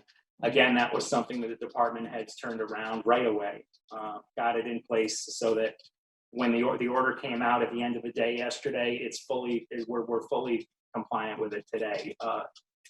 Just a tremendous accomplishment on the part of 30 individuals dealing with 850 staff to try to get this into play and make it work. We also have an obligation to do our best to make sure that clients continue to get the services that they need. Our department's doing an excellent job with that outreach. Our supervisors, you've all done an excellent job utilizing the media available to you to pass that information out. Thank you for that. We do have, again, for the benefit of any members of the public that are listening, we do have contact sheets posted on our website. If you need anything from any of our departments, those emails and those phone numbers will be constantly monitored. Somebody will get back to you and make sure that you get whatever service it is that you need. Let's see. Thank you to the media. The media has been, in my opinion, very responsible in the coverage. It's difficult to strike a balance between taking this seriously and imparting to the public that they should also take it seriously without causing a panic. And I think the media understands that very well. And I think that they have done that. And I can't thank them enough for that, because that's not happening in every place in this country, but it is here and it's working. And the public, the general public, of course, has been great. We have a great spirit of cooperation and public service out there, people wanting to know what they can do to help. People's hearts are open. Supervisors on this board have been directly involved in that, and we can't thank you enough for your desire to help and make sure that vulnerable people in our county get the help that they need, and make sure that everybody's okay. Check in with people that live near you, check in with your family, make sure the people you know that are at risk are doing what they should be doing to keep themselves safe. The best thing any of us can do is, to the extent we can, stay home. That's the most important thing that can be done to contain this virus. If there are, I know that there's been a lot of discussion about making donations for especially our seniors that may be in need, putting together care packages. Our Office for the Aging Director came up with an idea to put those care packages together a couple of days ago, utilizing goods that were available to Office for the Aging, and to reach out to supervisors who have been trying to do all they can to help with this response effort, to include them in that. Excellent idea. I gave her the go-ahead right away to do that.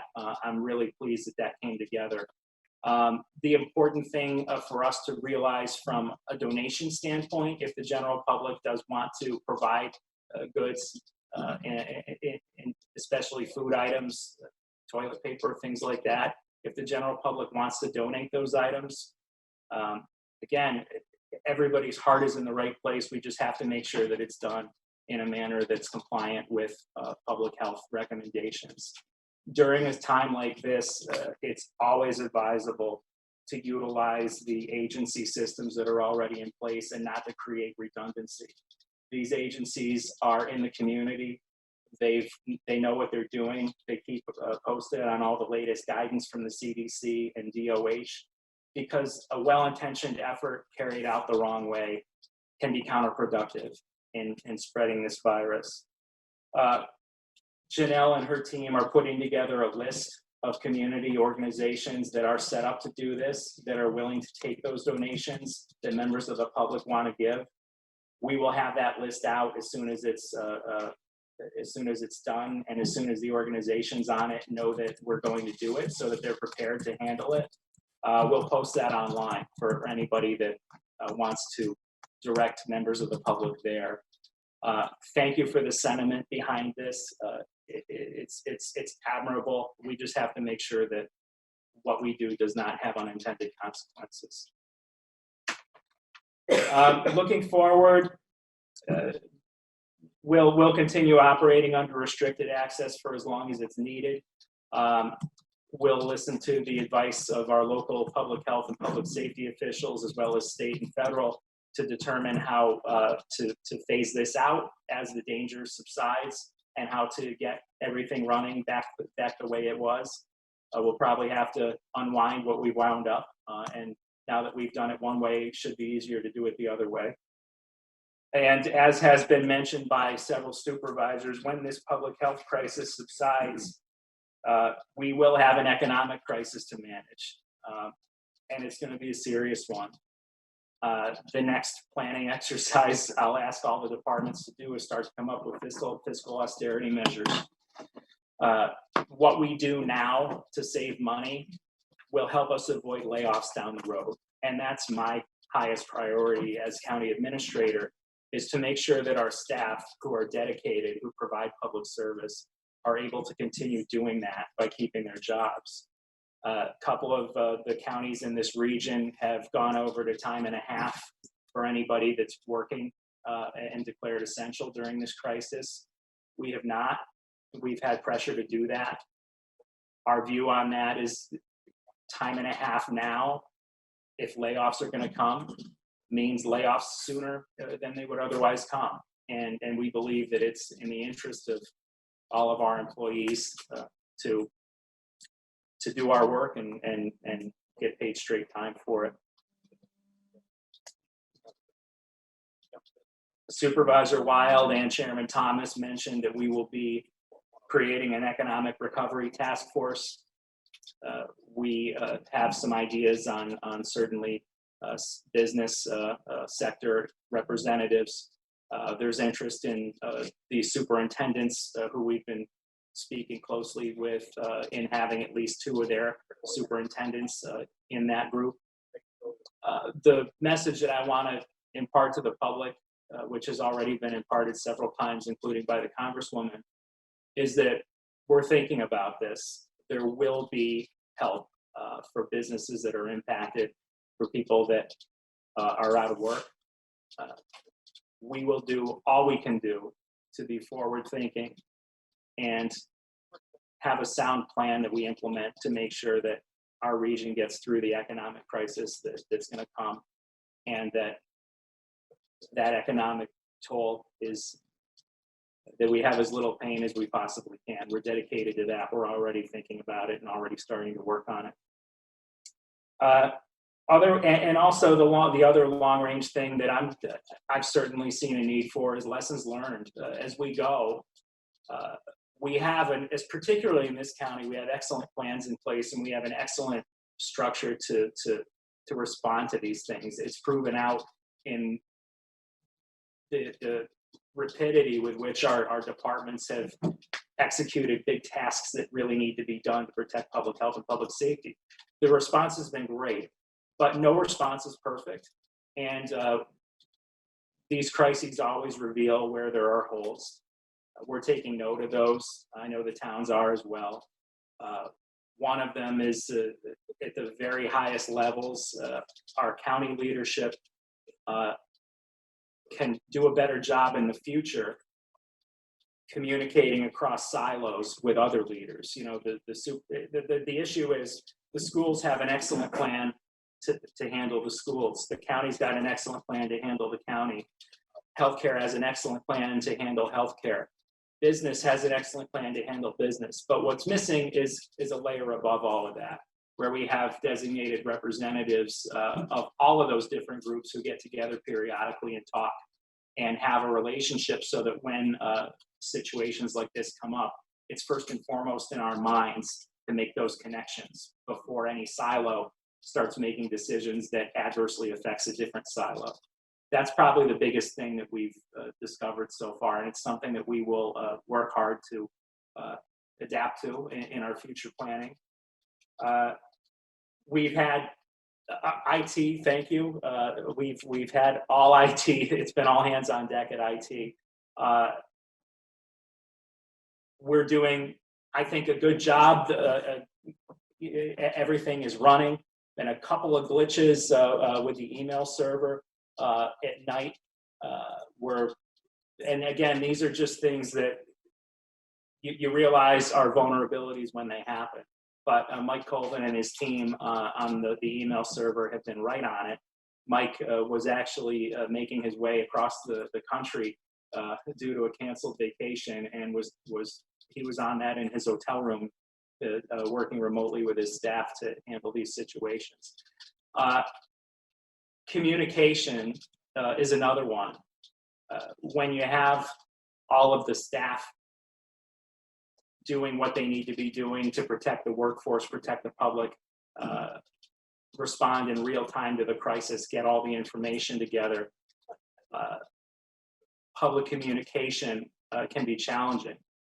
I have gotten at least one update out to all the supervisors, all the department heads, and then a third group that I have of community leaders and media, which is about 100 people.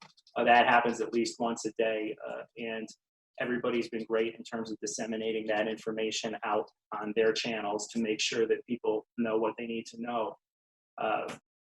Social media is an area where the county, and we've discussed this leading up to, it's really a coincidence that we were discussing a public affairs position. And this proves that is a sore spot where we're lacking ability here at the county. That position is still on the compensation schedule amendment resolution. I would beg you all to allow that to remain on there and to approve it.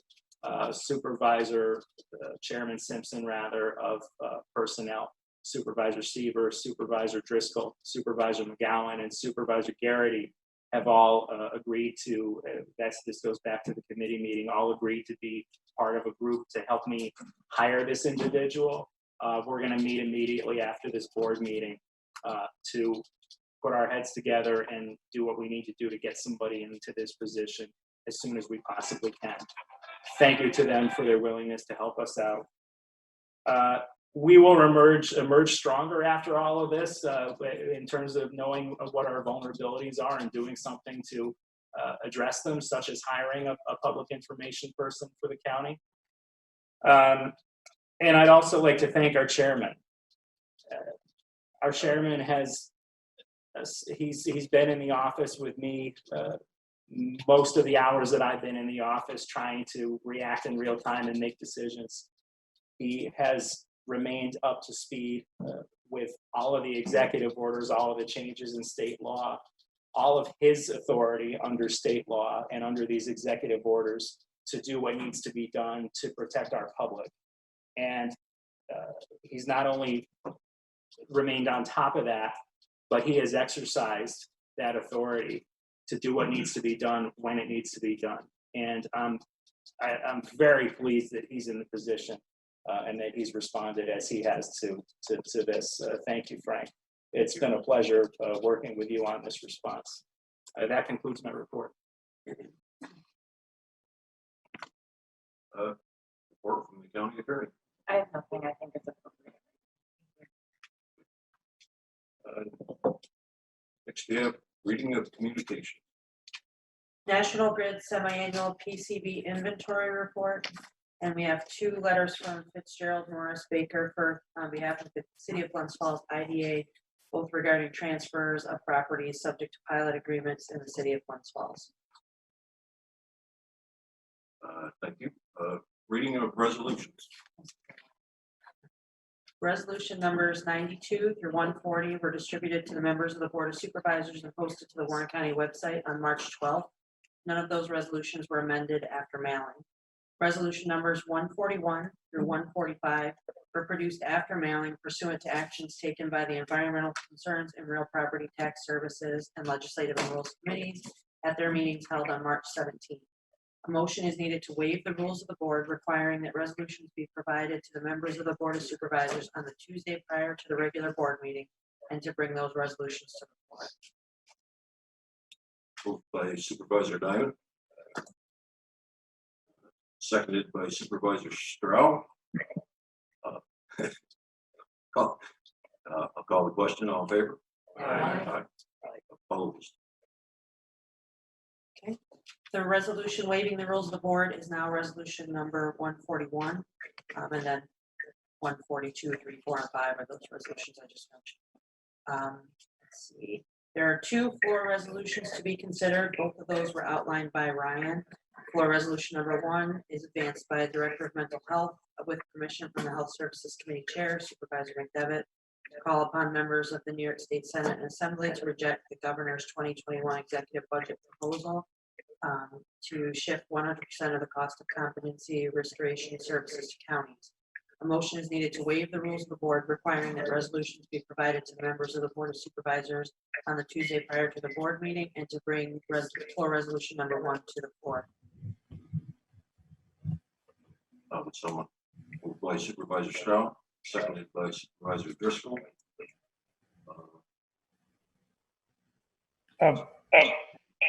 Mr. Chairman? Yes. Shouldn't we all be unmuted and be able to say aye or nay? We're all muted. It should be on. Okay, now I see Mike is muted, and I am, and so is Mr. Conover. Okay, it looks like we are now. Thank you. Okay. Call the question. All in favor? Aye. Opposed? The resolution waiving the rules of the board will be number 146. Floor resolution number 1 is now number 147. There is the floor resolution number 2, which was advanced by the Director of Health Services to amend the county budget to appropriate funds related to the COVID-19 outbreak. Motion is also needed to waive the rules and bring that to the floor. Moved by Supervisor Merlino, seconded by Supervisor Bramer. I'll call the question. All in favor? Aye. Aye. Opposed?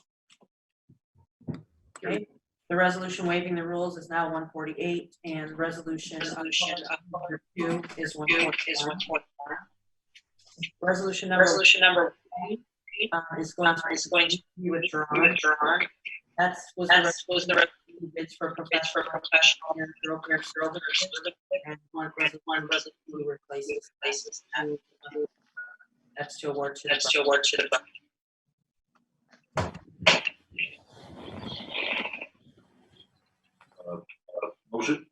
Motion. To withdraw 103. By Supervisor Bramer. Do we have a second? Seconded by Supervisor. Any discussion? All in favor?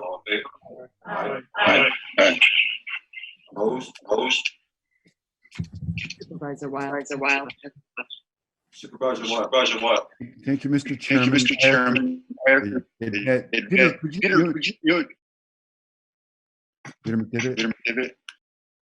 Actually, all I see on my screen is the sign that says Peter McDivitt. With all of us being unmuted, there's a high likelihood that there's going to get some feedback from this, and we're not going to be able to hear what's going on. So I think we need to do something about acknowledging our approval or not for specific resolutions by either raising our hand on this software package or by raising our hand like this. But with all of us being unmuted, it doesn't work. So my suggestion is to try to keep us unmuted unless we have something specific we'd like to say. Have them do it there. Thumbs up. Yeah. A thumbs up or raise your hand. And we want to unmute Supervisor McDevitt to when this happens, just to make sure we know where he's at.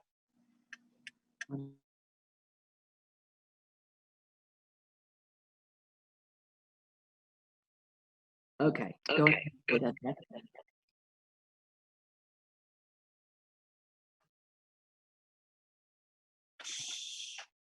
Supervisor McGowan, do you have a question?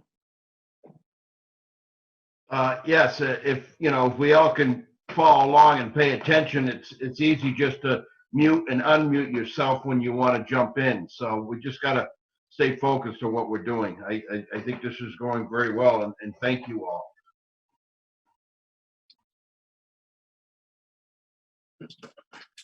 So we're going to raise our hand to indicate yes. Is that what we're doing?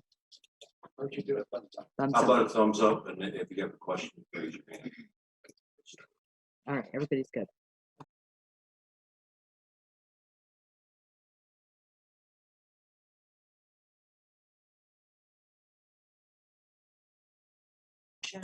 He is requesting to remove the planning lines to create senior planner, delete assistant county planner number 2. If you're in favor of amending that, we'll need a motion to amend resolution 121. Moved by Supervisor Wild, seconded by Supervisor Simpson. Any discussion? Yes, Supervisor Bramer. Thank you.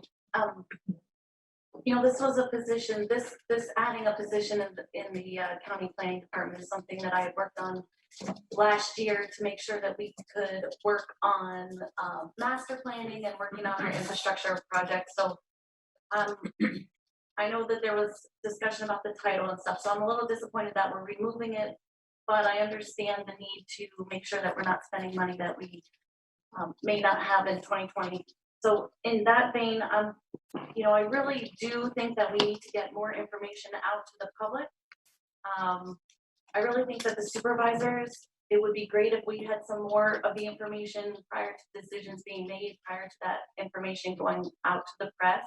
And we need clear information about what we are able to tell the public and give them as much information as we possibly can about what the county is doing. There are some things, Ryan, that we're getting in emails from you, which is awesome. You're giving us a lot of communication every day, the updates with each of those items, but it would be really helpful to me to know exactly what we are able to put out to the public.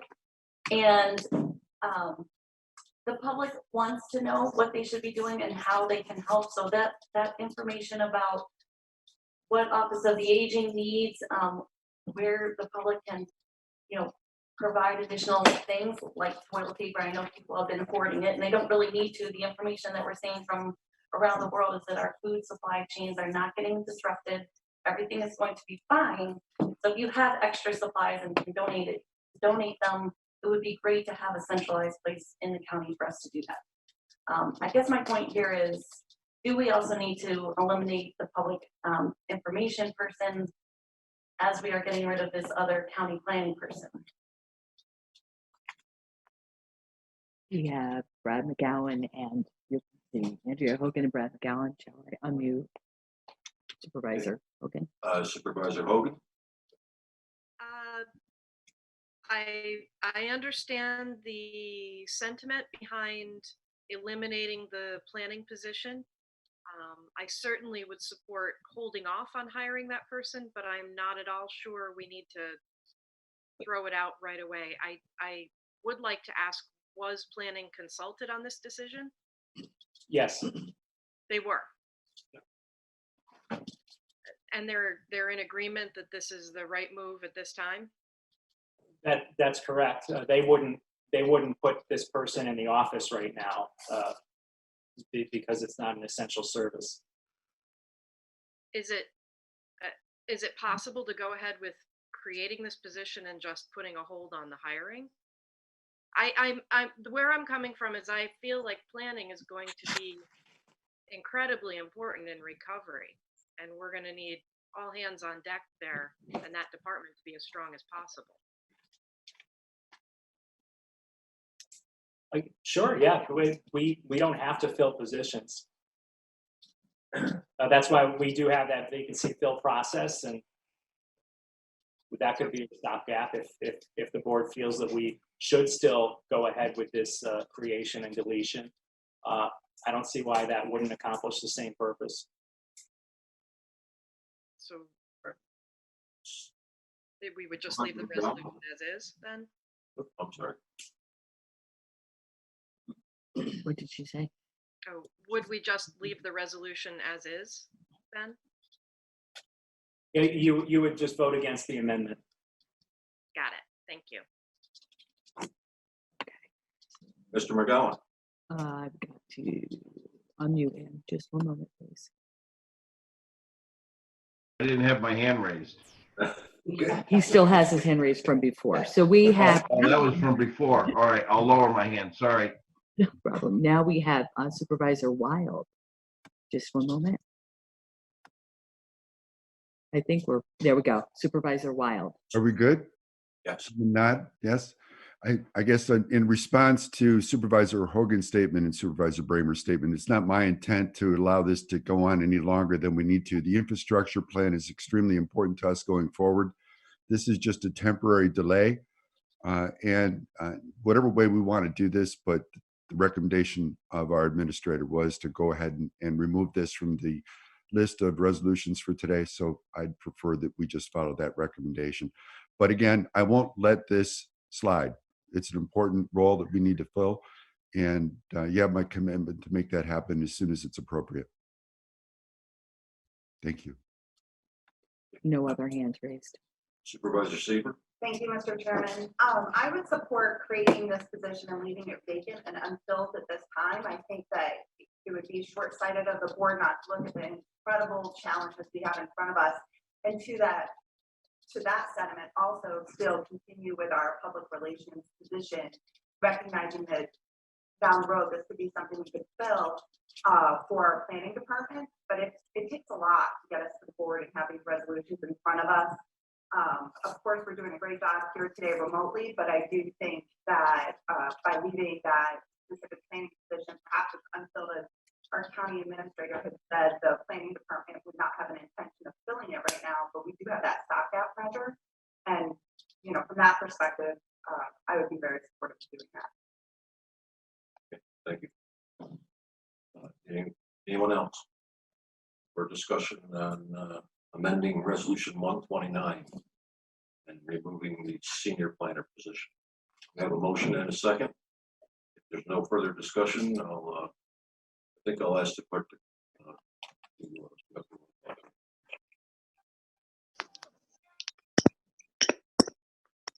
Just one moment, please.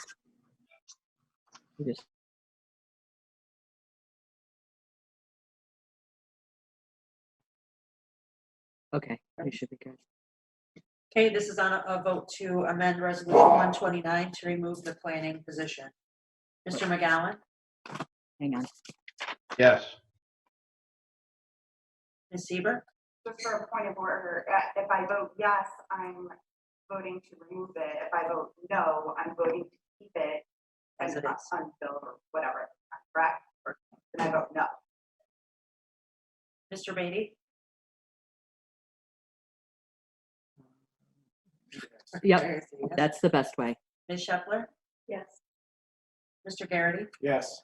Mr. Conover, Mr. Conover, Just a minute. Yes. Mr. Leggett, Yes. Mr. Diamond, No. Mr. McDevitt, Yes. Ms. Bramer, No. Mr. Bruno, Mr. Driscoll, Yes. Mrs. Frazier, Yes. Mr. Simpson, Yes. Ms. Hogan, No. Mr. Merlino, Yes. Mr. Stroud, Yes.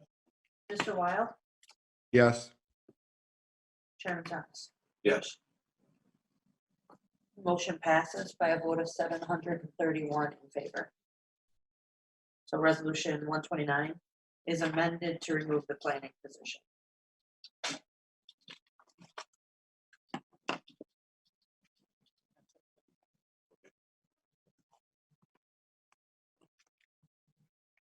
Discussion.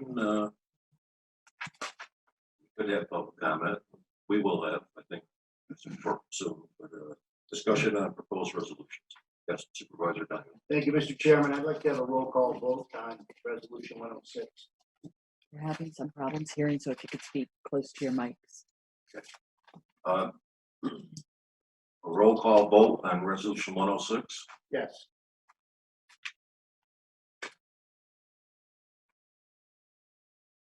Yes, Supervisor Braver. I'd like a roll call on 128, please.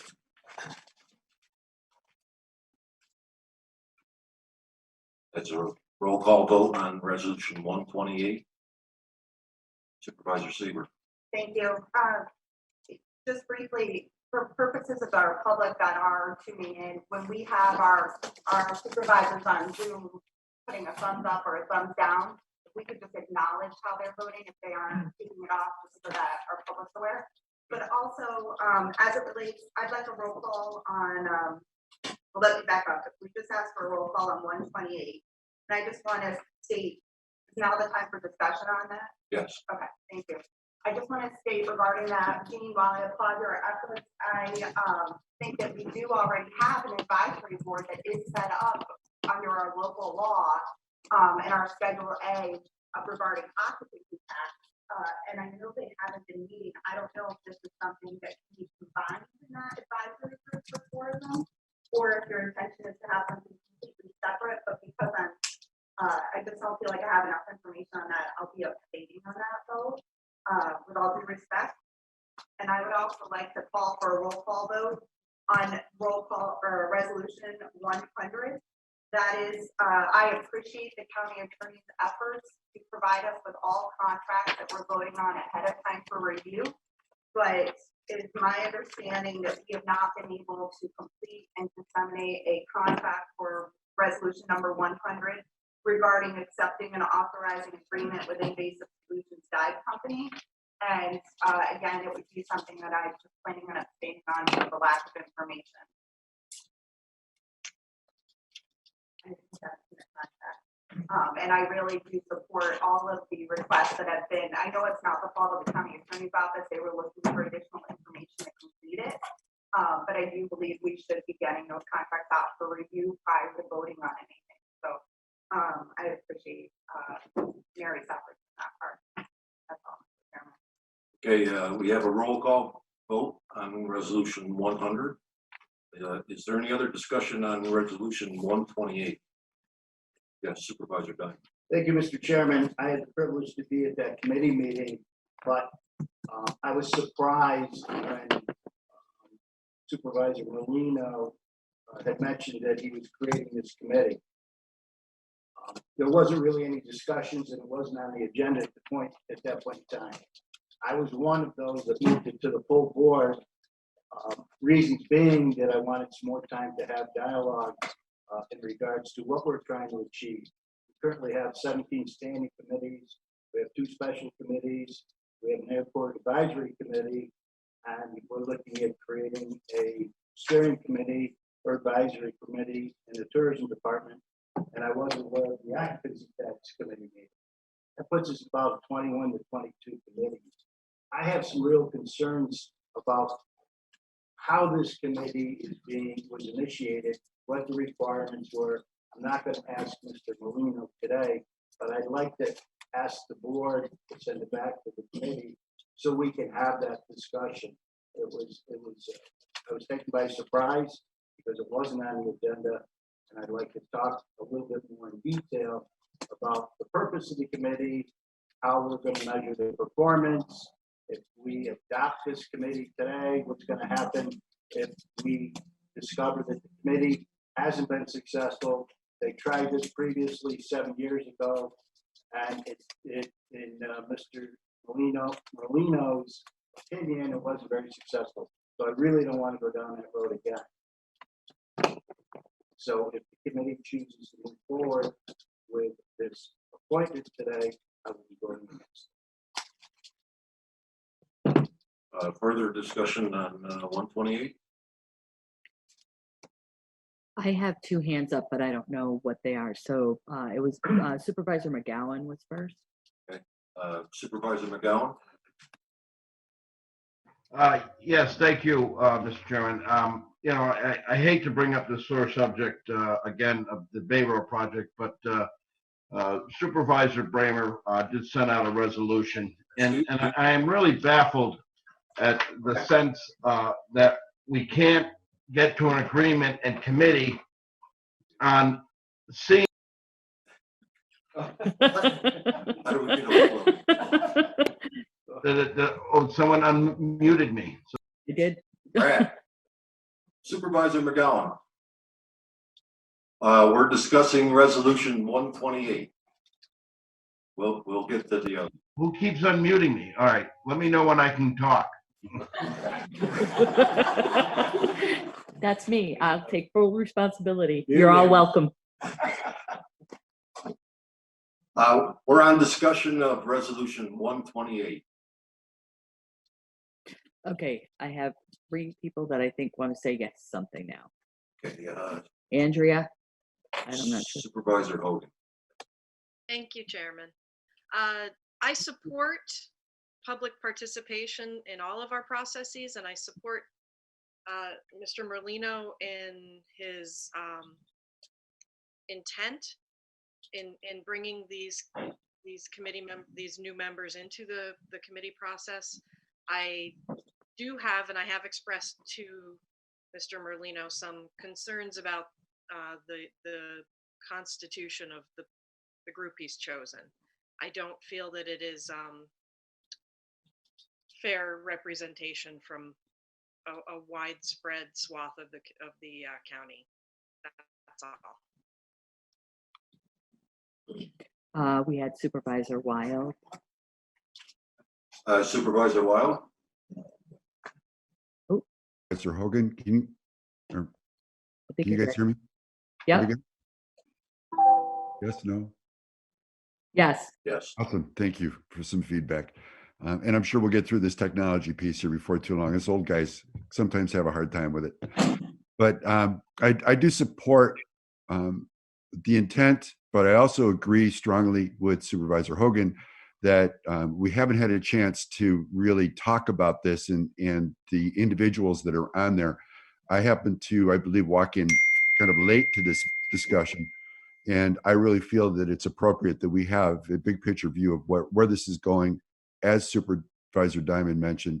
And I think my suggestion would be that if there's agreement, I think we should probably table this and send it back, but I'm not going to take it that quite far yet. So thank you. I'll listen to other supervisors' comments. Supervisor Conover, I think. Was next. Yeah, Mr. Chairman, just point of order. If that was a motion to table by Supervisor Diamond and there's a second to that motion, all discussion ceases and we vote on the the motion to table. So I would say that I guess my question is for Jack. Jack, was that a motion to table?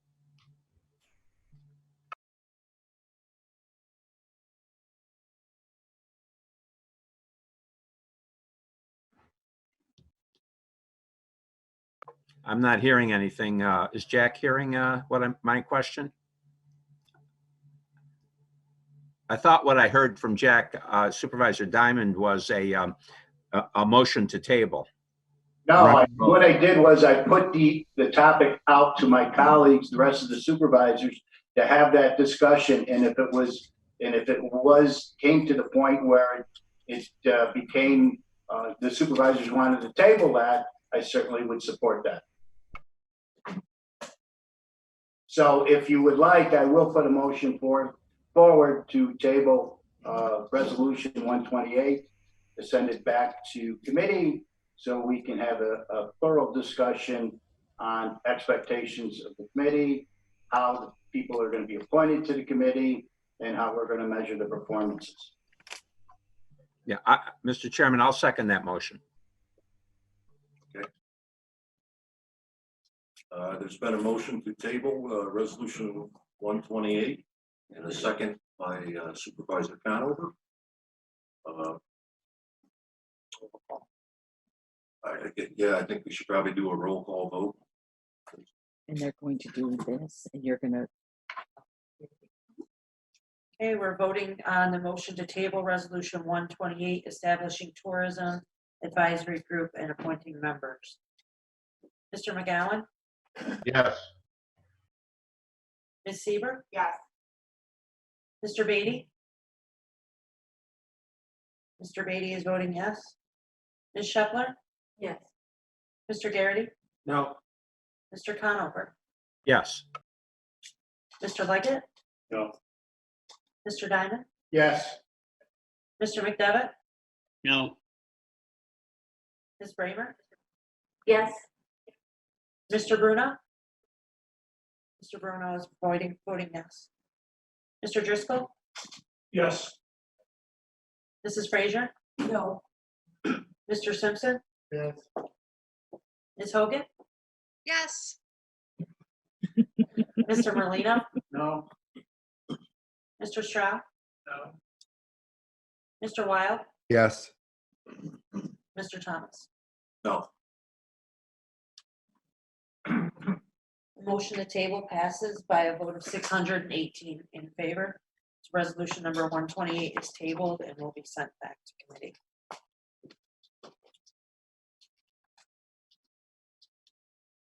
Okay. That ends the discussion on resolution 128. Was there any discussion on resolution 100, Supervisor Seaver?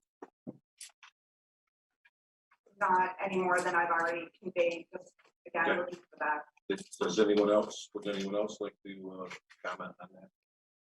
Okay. Yes. If I may, Supervisor Lick. thank you. Can you hear me? Yeah, okay. I'll keep talking. On number 100, this is something that went out to bid. It involves the towns of Horkin and Chester. It's through the county planning here as well. We followed all the steps. It's a fairly simple contract for doing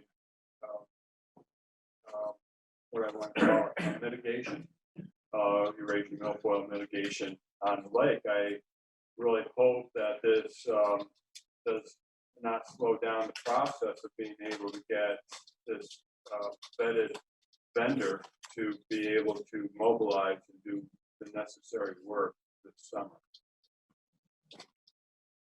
Thank you. Any other discussion, resolution 100? Okay, yes, Supervisor Simpson. I just want to say, I also, I didn't know what this was, what the issue was with it, but I looked back at my emails and for some reason, it was sent out to the Warren County Board of Supervisors. I didn't get a copy, so I didn't even know that there was an issue with contact for this guy. Yes. So first of all, I apologize. It's the only contract I wasn't able to finish before the board meeting. And it's just because I needed more information on how it was set up, who was paying who. And so I apologize for that. I got the rest of them done. But I did send out all of the contracts except for this contract, I think Monday, and some of your emails kicked them back to me because it was too large. I then cut the email in half and it still kicked some of them back to me. But at that point, we were working on this full virus response, so I didn't have a chance to send them a third time. So I apologize. No, that's okay. I just wanted it, from what I understand, the town of Work and the town of Chester are paying this contract. So I just want everybody to be clear, there is no expense to Warren County at all. Thank you, office. Thank you. Supervisor Gary. You both support it? Yes. Okay, good enough. Supervisor Wild has his hand up. Okay, Supervisor Wild. For delaying the contract, to have a chance to review this in more detail. I myself personally feel it's something we should be moving forward with, but I would like to understand if there's any consequences of delaying this by 1 month.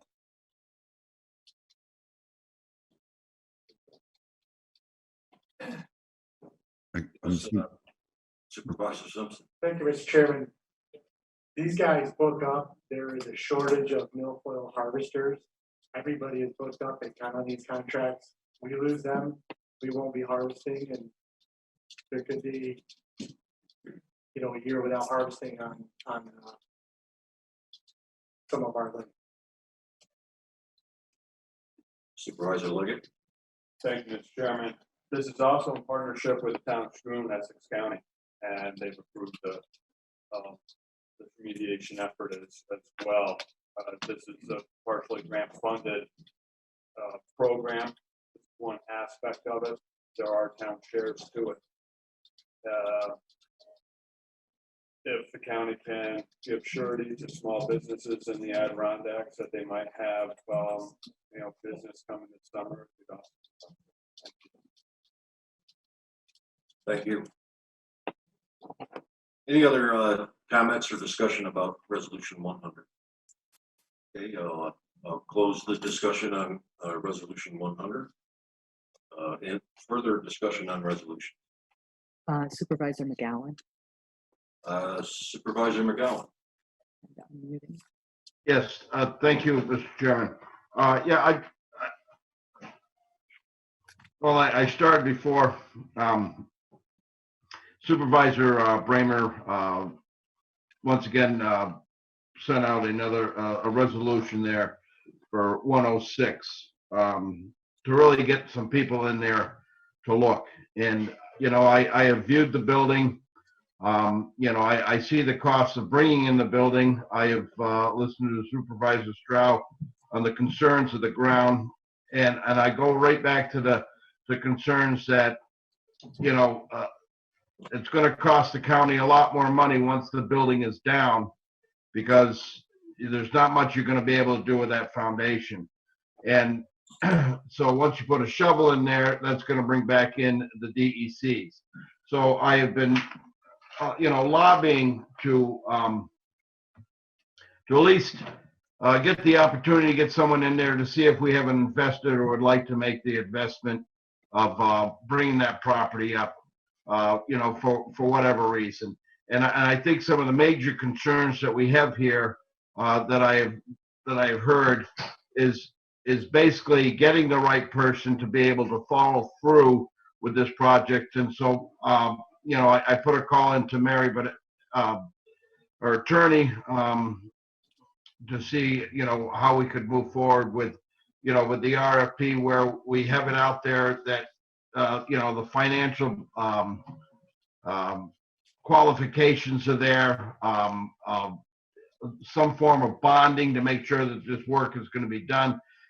All I'm asking for is an opportunity to see if there's someone interested that, and we can follow through with all this. And in the resolution, it's not stopping anything because we have until June 19th to have something in place. And if not, we move forward with the demolition. So I'm just asking, you know, why we just can't have the opportunity to get someone in there to look. At the committee, we've had, you know, 5 people that are interested. And I understand this has been a long time, but I just think we owe it to our taxpayers to see if we can't keep this on the tax roll and move forward, at least putting an RFP out there with the stipulations of the terms that we need to get this done and done quickly. Thank you. Okay, Supervisor Diamond on Resolution 106. Thank you, Mr. Chairman. In front of you today is an amendment to resolution, which basically speaks to delaying the demolition for 3 months until June 19th, 2020. This board has been notified by several people that they're interested in the acquisition of the Mullen property for 275 Bay. We all agree that the building is an eyesore, no question. The question is, can the building be rehabilitated or should the building be demolished? In order to make that determination, I think one thing we need in place is we need a structural engineer report. I'm not an engineer, I'm not a structural engineer. I couldn't tell you whether the building needs to be torn down. But on the other hand, it's going to cost the county somewhere roughly at the minimum $70,000 for demolition. We have an opportunity here by delaying the demolition with this amendment until June 19th to see if in fact there are individuals out there that want to purchase the property and do a rehabilitation. That to me makes sense. We're not taking the property off the tax rolls and we're saving the county $70,000. So I think this is a very fair compromise that Supervisor Bramer has put forward for this committee to discuss and approve. What's 3 more months? We've been dealing with the eyesore at Mullen, from Mullen's property 275 for multiple years. In the city of Glens Falls, we dealt with Mullen's eyesore on Cooper Street for many years until he took the liberty to demolition the property one night and the buildings were leveled. The county has had that position, but this amendment offers a compromise. People may not come forward, but I think we have to give them an opportunity to do so in order to save us approximately $70,000. So I would encourage the board or make a motion forward to approve this amendment to the resolution and see where it ends up. If there's a timeline scheduled to it, and if nobody bids it, the building comes down. No question.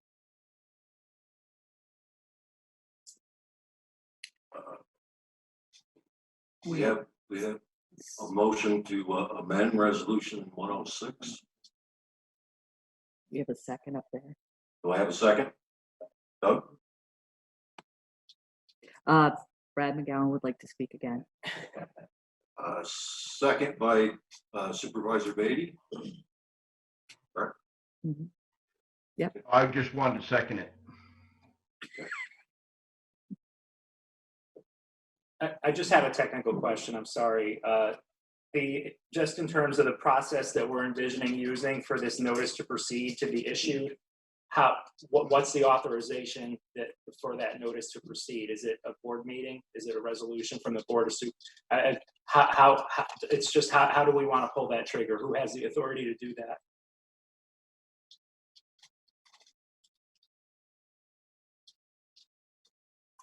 I'll defer that to Claudia. She's the one who drafted the resolution. Supervisor Bramer. Thank you. Well, I got that idea from our superintendent of public works. He said that a notice to proceed would have to be issued before the demolition actually began. So I'm picturing that that would have to be a board of supervisors decision, assuming that we can't get the building sold prior to the deadline here in the amended resolution. Unless we wanted to put that designation onto someone else. Perhaps the chairman. I think that that would probably be sufficient if we didn't have any bidders, any appropriate bidders by that time, then we would authorize the chairman to issue the notice to proceed. That makes sense. Further discussion on the proposed amendment to 106. You have Supervisor Conover. Supervisor Conover. Just first, let me ask a question because it was garbled early on. Have we waived the rules? Is this now before us, this amendment? You don't have to. Right, you don't have to waive the rules for an amendment. Okay. Well, we're amending resolution 106. Okay. My problem with this is and always has been that the proponents of this have not introduced any type of metrics that or standards that make me comfortable with accepting a title to contaminated property and then in a willy-nilly way selling it for some nominal amount to some perhaps unsuspecting bidder so that we can avoid some type of demolition. The kind of serious approach that I would be interested in would have been that we would require that whoever bid on this, first of all, have experience with these types of environmental issues and has experience in remediating these types of environmental issues. In addition, the kind of discussion that would be serious would be that anybody that would bid on this would require to provide personal guarantees and a non-refundable surety performance bond that in fact they're going to do this as we hope that they will, because in a very real way what we're doing is we are delegating our responsibility to protect the public health to some unyet specified public individual. So the way I have to read this right now is, and why I have to vote no on this amendment is because there has been no information, no standards established for how we're going to proceed. And right now, my only reading of this is that somebody's going to come along, going to offer us a few $1,000s for this building, and then we wash our hands of it. The problem is now we're part of the title trail. Now we're part of any injury that's associated with this on down the road, and I just can't sign on to that. So that's where I am on this. And until I start hearing that kind of thing, one other thing, as far as the people that are saying, oh no, the property's clean or whatever, there's nothing that I have heard in terms of environmental investigation that tells me whether this property is the source of the contamination or whether the plume moves from some other site onto this site or whether the underground plume moves into those wetlands and is contaminating the groundwater streams or brooks. And until I see that kind of investigation, until I see at that level of seriousness, I have to just not consider this a serious matter relative to this amendment. And so I'm going to be voting no on the amendment for all of those reasons. Thank you. Thank you. Supervisor Beatty was next. Okay, thank you, Mr. Chairman. Number one priority, the way I see everything, is we always have to go to the full length to keep something on the private tax rolls. I think government owns too much now. I'm for less government owning parking lot, buildings, and so forth. It makes sense in some cases, I get it. But in this case, we've had it in that repair for 20 years. Why waiting 3 months? Why not wait 3 more months?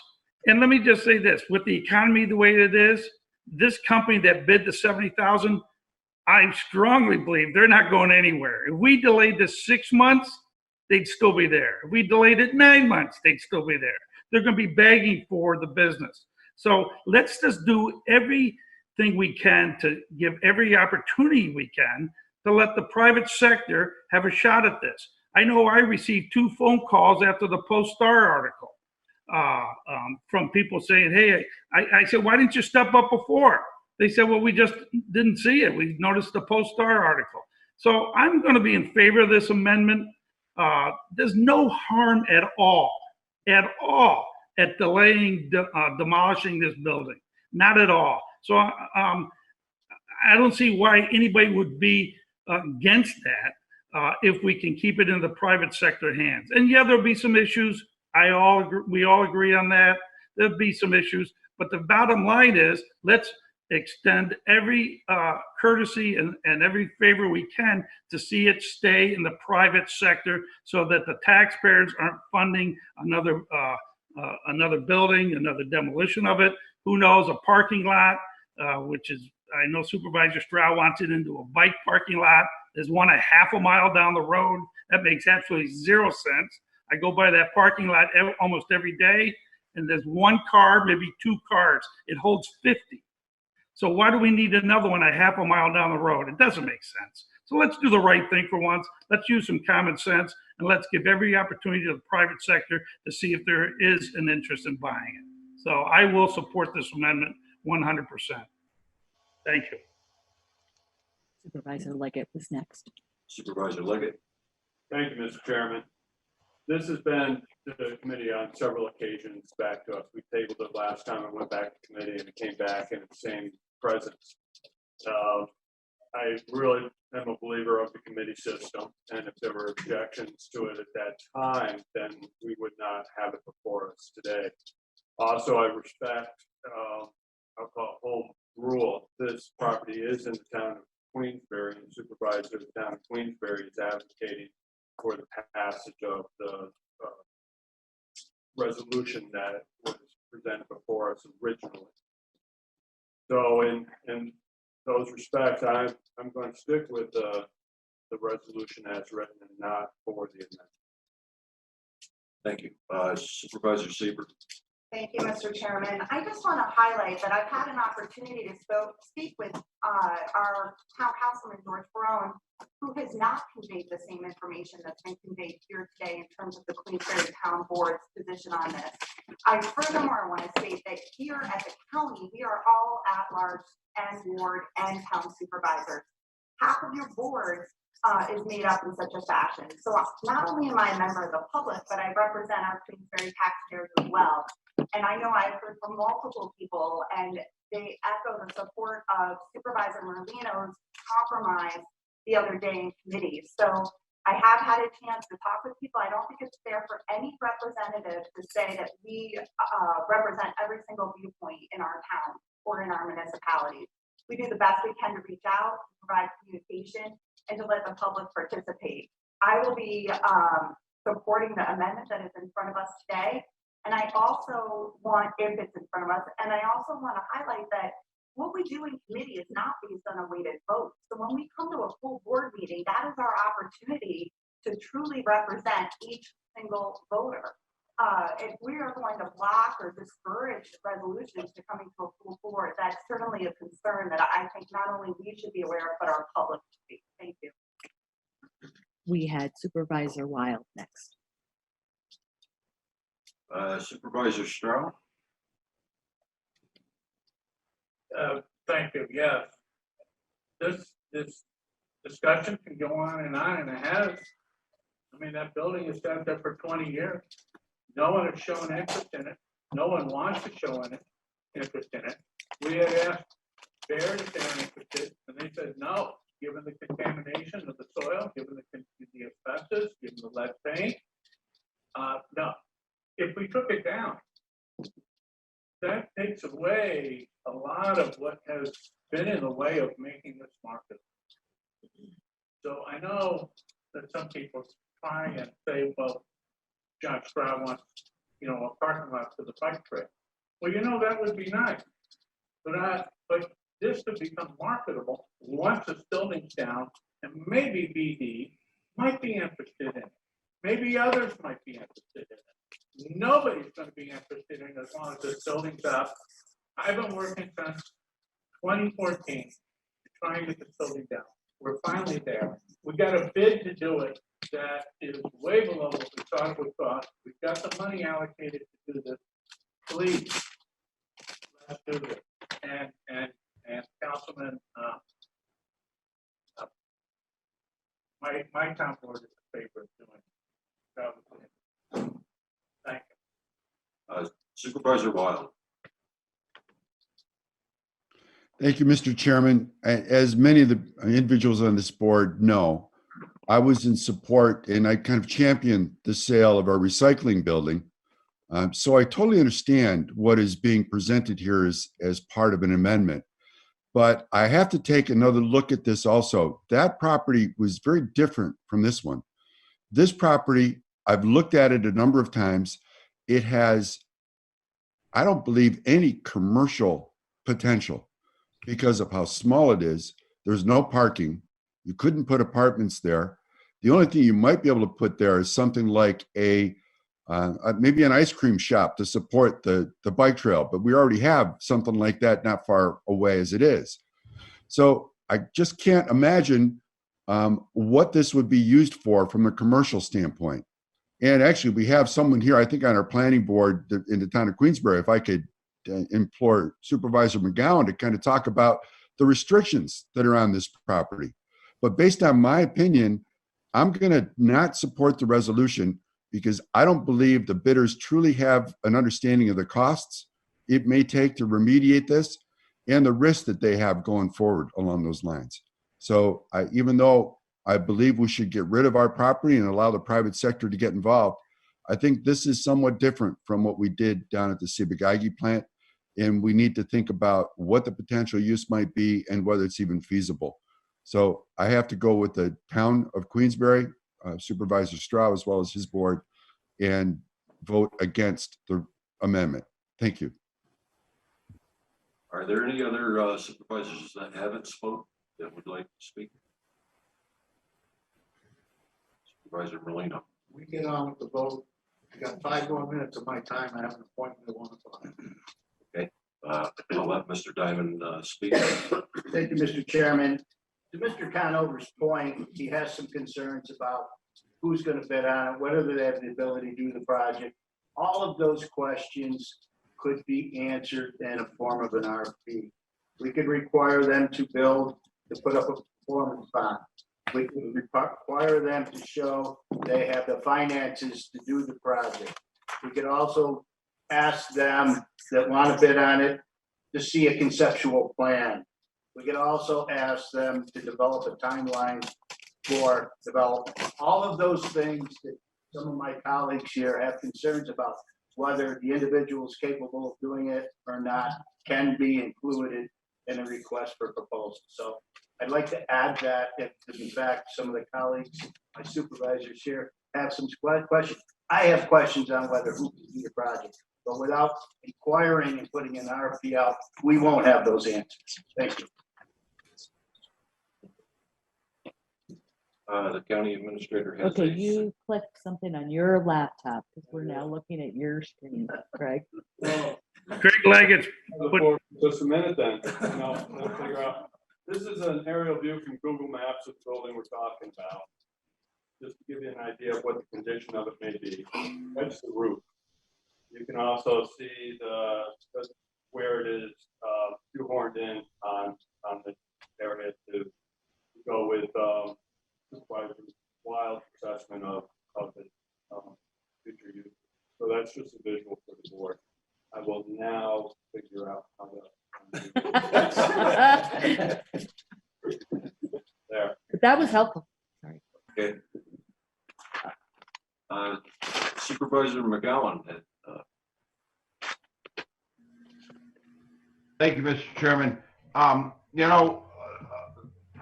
Supervisor Connor, you brought up some good points, and I want to thank you, Supervisor Diamond, of really clarifying that. And this is all we're asking, you know, in what I see. You know, once we tear down that building to a slab, okay, which a lot of people at the time, and I know the town board, some of the town board members didn't know that the slab was going to be staying there. And once it gets down to a slab, what do you do with it then? So from then, a shovel has to go in. A shovel goes in, that's when DEC comes back in, because right now, yes, there are contaminants there, but there's not enough unless we disturb it. And that's why I'm saying that if we can keep the building intact, and we can get someone that is qualified to follow through and keep that on the tax roll, that's all I'm asking. And if we don't have it, let's tear it down, and we'll make it the county's responsibility. Thank you. Okay, Supervisor Beatty and then Supervisor Wild. Thank you, Mr. Chairman. I don't want to belabor the point, but you know, sometimes some of the supervisors seem to give more credibility or weight to a town supervisor. Last I knew, my 85 weighted votes were the same as Mr. Strauss. He's the town supervisor, but I also represent the whole town of Queensbury, as well as Ms. Sieber, as well as Mr. Wild, Mr. McGowan. So I do get a little offended when we say, well, the town supervisor. Well, we're all supervisors from the town of Queensbury. So let's get that straight. That's number one. Number two is, anybody tell me the harm in delaying this. Anybody tell me a reason or a fact that will harm this amendment, harm the town, harm the county by delaying this. And I don't think anybody can. I know they can't. So this guy who wants to demolish it has said, hey, I give you a certain time frame. Let's expend all avenues to see if we can sell it. If we can't, fine. The guy demolishes it. But we go to the next step. But we've waited 20 years. What's 3 more months, for crying out loud? It's ridiculous to me. So that's what I have to say. Thanks, Mr. Chairman. Supervisor Wild. Sorry, Mr. Chairman, I was not paying attention. I left my hand raised. Okay. Unless there's someone new that would like to speak to it, I'm going to allow Supervisor Stroud to speak, and we'll try to get to a vote. All right, thank you. The lot is a triangular lot. It doesn't meet today's standards. If you put in setbacks, this is what it looks like. The current building, yes, the setbacks are in red. The lot line is in white. It's a triangular lot. It's a difficult lot to deal with. You put in, and this doesn't include permeability requirements. It's a commercial light industrial zone. A lot of uses wouldn't be allowed here. So you have this building that has asbestos, that has lead paint. You have soils that are acknowledged are contaminated. Let's start addressing the problems and not delaying any further, please.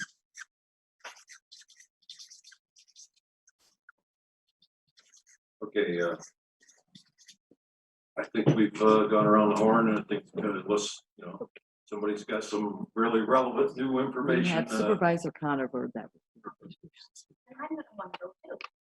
No, I'm going to cut off discussion here. Yeah, this has been in front of the committee 2 or 3 times. It's been tabled. There's a written amendment in front of us. So the vote is to vote up or down on the amendment to Resolution 106. And if, yeah, we should. And we'll have a roll call vote. As soon as Supervisor Merlino.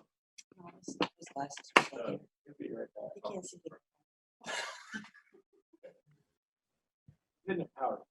In the powder room. Okay. Probably tell him hurry it up.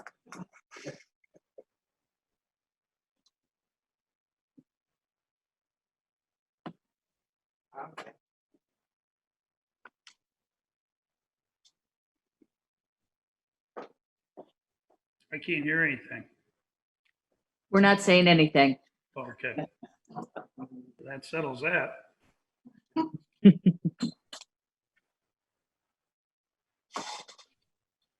So we are not voting on 106, we're actually voting on it. There's no saying, we know what he's doing.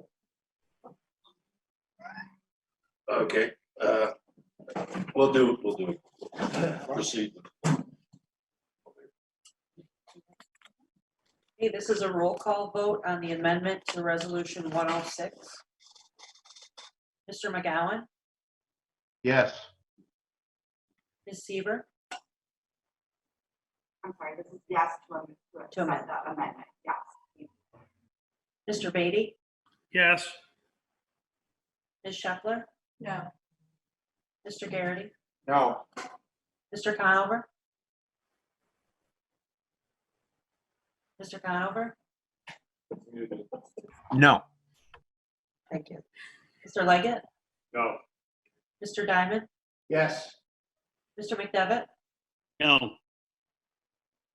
Ms. Bramer, Yes. Mr. Bruno. Mr. Bruno says yes. Mr. Driscoll, Yes. Mrs. Frazier, No. Mr. Simpson, No. Ms. Hogan. Yes. Here, Mr. Merlino, Mr. Stroud, No. Mr. Wild, No. Mr. Thomas. No. The motion for the amendment fails. There were only 458 votes in favor. So the resolution 106 will remain as it is. Okay, further discussion on resolution.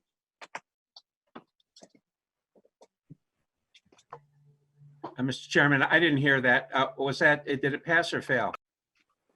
It failed.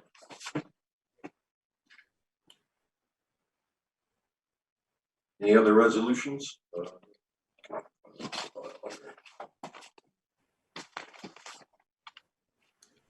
Okay, we'll proceed to vote on the remaining resolution.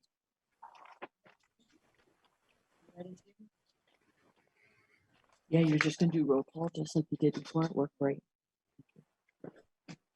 Okay, this is a vote on resolution number 92, amending Warren County budget for 2020. Mr. McGowan, Yes. Ms. Seaver, Yes. Mr. Beatty, Yes. Ms. Shepler, Yes. Mr. Garrity, Yes. Mr. Conover, Yes. Mr. Leggett, I'm sorry. resolution number 92, amending Warren County budget. Yes. Mr. Diamond, Yes. Mr. McDevitt, Yes. Ms. Bramer, Yes. Mr. Bruno. Mr. Bruno gives the thumbs up. Mr. Driscoll. Yes. Ms. Frazier. Mr. Simpson. Yes. Ms. Hogan. Yes. Mr. Merlino. Yes. Mr. Stroud. Yeah. Mr. Wild. Yes. Chairman Thomas. Yes. Resolution 100, accepting proposal and authorizing agreement with Invasive Solutions Dive Company. Mr. McGowan. Yes. Ms. Seaver. I don't know if I can say anything at this point. I know I probably can't. It's just as a matter of looking for contracts. I'm not opposed to the purpose behind it. But because I didn't have the information, that is why I asked for a roll call. I have it in my hands right now, but at this point, I think it's just a good thing. Thank you. Mr. Beatty. Yes. Ms. Shepler. Yes. Mr. Garrity. Yes. Mr. Conover. Yes. Mr. Leggett. Yes. Mr. Diamond. Yes. Mr. McDevitt. Yes. Ms. Bramer. Yes. Mr. Bruno. Mr. Bruno is a yes. Mr. Driscoll. Yes. Mrs. Frazier. Yes. Mr. Simpson. Yeah. Ms. Hogan. Yes. Mr. Merlino. Yes.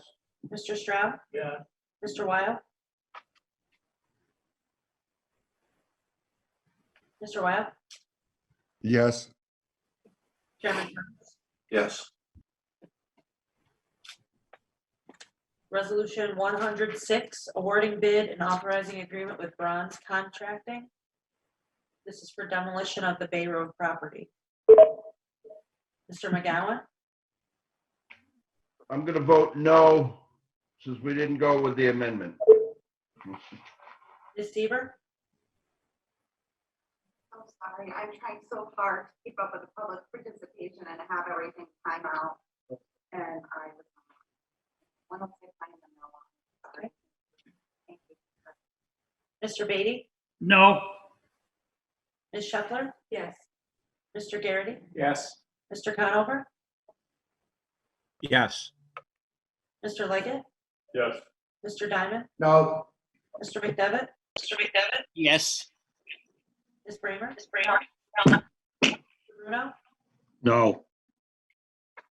Mr. Driscoll, Yes. Mrs. Frazier, Yes. Mr. Simpson, Yes. Ms. Hogan, Yes. Mr. Merlino, Yes. Mr. Stroud, Yeah. Mr. Wild, Yes. Chairman Thomas. Yes. That resolution passes by a vote of 567 in favor. Resolution 129, that's amending the table of organization and Warren County salary and compensation plan. And that's as amended to remove the planning line. Mr. McGowan, Yes. Ms. Seaver, No. Mr. Beatty, Yes. Ms. Shuffler, Yes. Mr. Garrity, Yes. Mr. Conover, Yes. Mr. Leggett, Yes. Mr. Diamond, No. Mr. McDevitt. Mr. McDevitt? Yes. Ms. Bramer? No. Mr. Bruno? Yes. Mr. Driscoll? Yes. Mrs. Frazier? Yes. Mr. Simpson? Yes. Ms. Hogan? Yes. Mr. Merlino? Yes. Mr. Stroud? Yes. Mr. Wild? Yes. Chairman Thomas? Yes. That vote passes. Resolution 135, authorizing appropriation of funds from the vehicle reserve. Mr. McGowan? Yes. Ms. Seaver? Yes. Mr. Beatty? Yes. Ms. Shuffler? Yes. Mr. Garrity? Yes. Mr. Conover? Yes. Mr. Leggett? Yes. Mr. Diamond? Yes. Yes. Yes. Ms. Bramer? No. Mr. Bruno? Yes. Mr. Driscoll? Yes. Yes. Frazier? Mr. Simpson? Ms. Hogan? Yes. Mr. Merlino? Mr. Stroud? Yeah. Mr. Wild? Sorry. Yes. And actually, if I could, Mr. Beatty, Supervisor Beatty, could you mute your line? Because I'm getting a bunch of feedback and what I can see is you're the only one that's not muted. We're just catching up with this technology, but thank you. Chairman Thomas? Yes. That passes. Resolution 136, amending Resolution 186 of 2016 to amend the unassigned fund balance policy. Mr. McGowan? Yes. Ms. Seaver? Yes. Mr. Beatty? Yes. Ms. Shuffler? Yes. Mr. Garrity? Yes. Mr. Conover? Yes. Mr. Leggett? Yes. Mr. Diamond? Yes. Mr. McDevitt? Yes. Ms. Bramer? Yes. Mr. Bruno? Yes. Mr. Driscoll? Yes. Mrs. Frazier? Yes. Mr. Simpson? Yes. Ms. Hogan?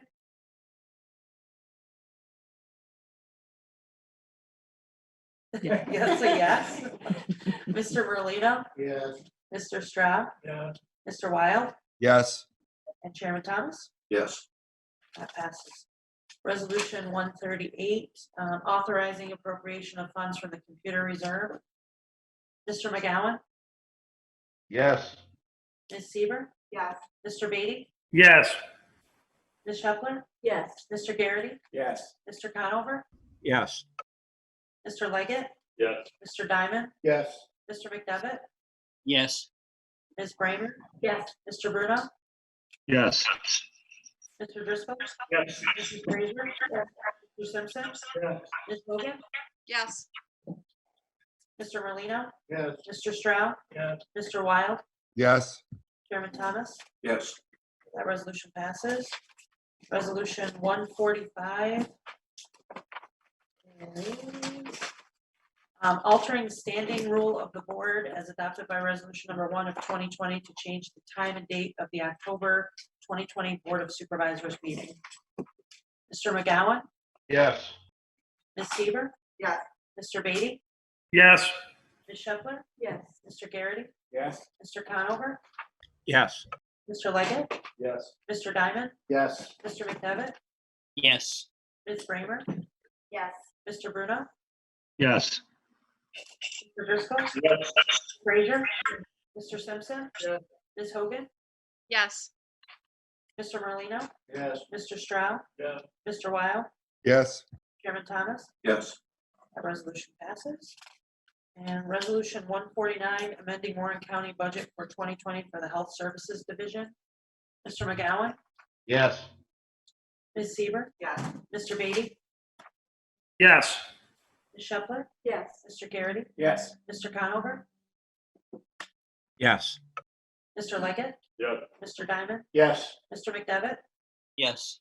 Ms. Bramer? With thanks to the state, yes. Mr. Bruno? Yes. Mr. Driscoll? Yes. Mrs. Frazier? Yes. Mr. Simpson? Yes. Ms. Hogan? Yes. Mr. Merlino? Yes. Mr. Stroud? Yeah. Mr. Wild? Yes. Chairman Thomas? Yes. That resolution passes as well. Just need a collective on the rest. A vote on the remaining resolutions. All in favor? Aye. Aye. Opposed? Carried.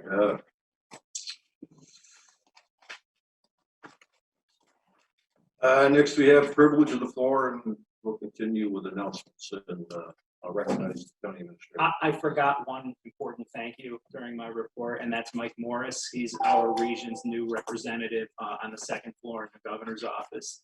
He has been phenomenal, absolutely phenomenal. He's as busy as anybody, and he is always right back to you and always calling in every day to ask if we need anything. I just can't say enough about him. That's a great appointment by the governor. Supervisor Leggett. Yeah, thank you, Mr. Chairman. I have as some of us might have got the news flash, it's down to 100%. People, nobody's going to work from here. Where does that leave EMS? That's the question. We need to see the text of the executive order in order to see exactly what it means. This says businesses. What do you mean? 100% on the businesses, or I just read the headline, it flashed across while we were here in meeting, so I do not, again, have the details. 100% of the businesses are to be shut down, non-essential businesses. So EMS is not technically essential like garbage. It's officially speaking, so where does that put our EMS squad and their staff? They're essential. they're essential. Supervisor Conover. Thank you, Mr. Chairman. I just want to say, I'm Ryan, I'm not sure everyone fully understands. I mean, I think they understand that you're the county administrator, but I don't think they fully understand that you're the spokesperson, designated spokesperson of a multidisciplinary team in the event of an emergency. And I just want to put that out for everybody to understand that. Now, with that being said, I certainly don't have any problem, Ryan, if you choose to want to or feel at this time you have the time to or need to activate the Facebook site as part of your communication responsibilities, the governmental site. I certainly don't have any problem with that.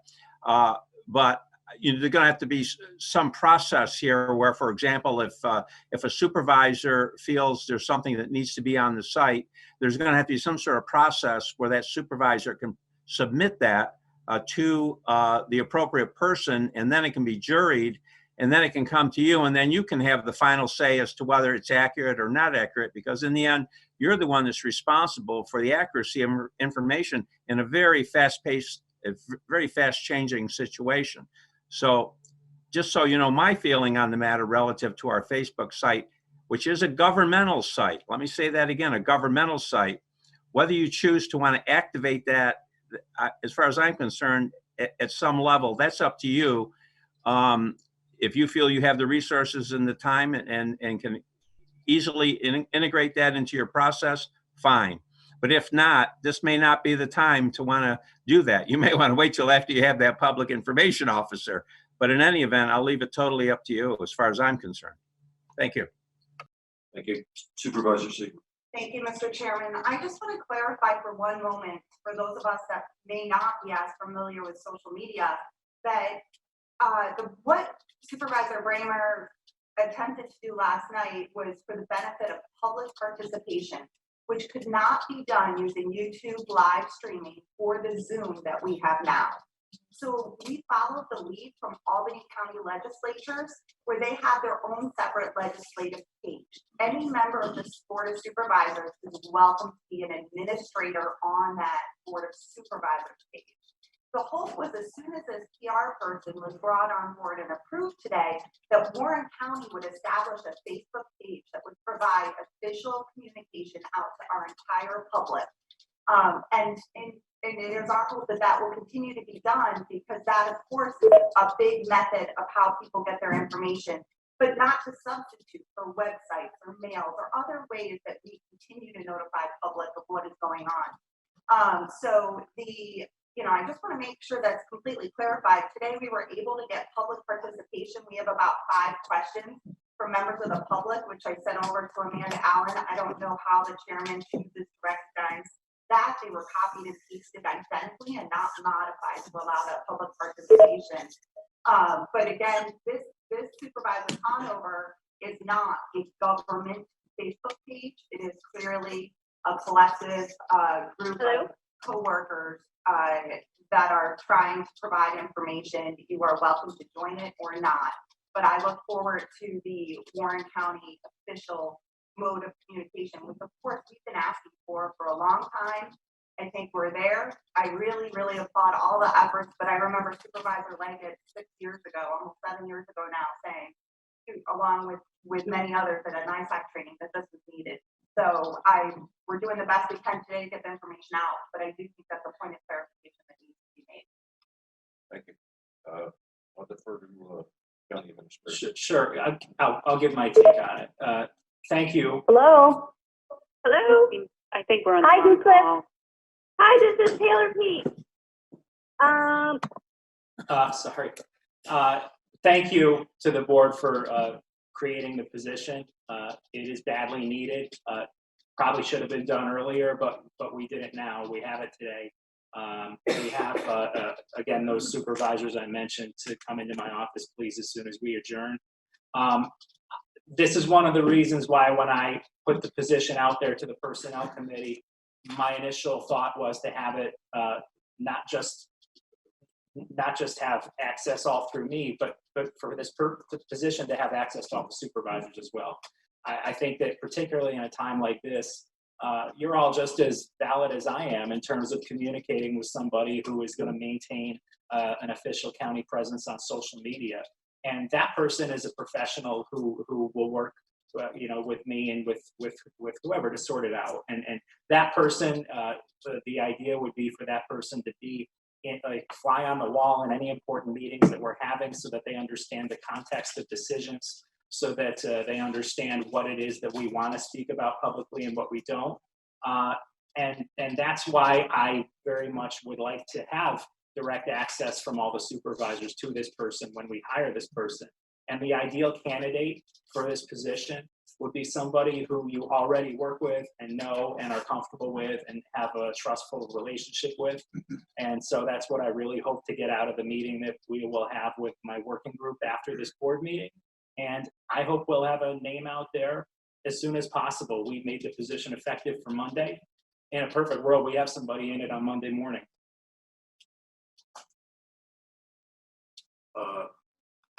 Mr. Beatty. He seems to be gone, so He Mr. left. Wild. Mr. Wild, Supervisor Wild. Thank you, Mr. Chairman. I see Supervisor Conover waving his hand also, but I won't defer to him quite yet.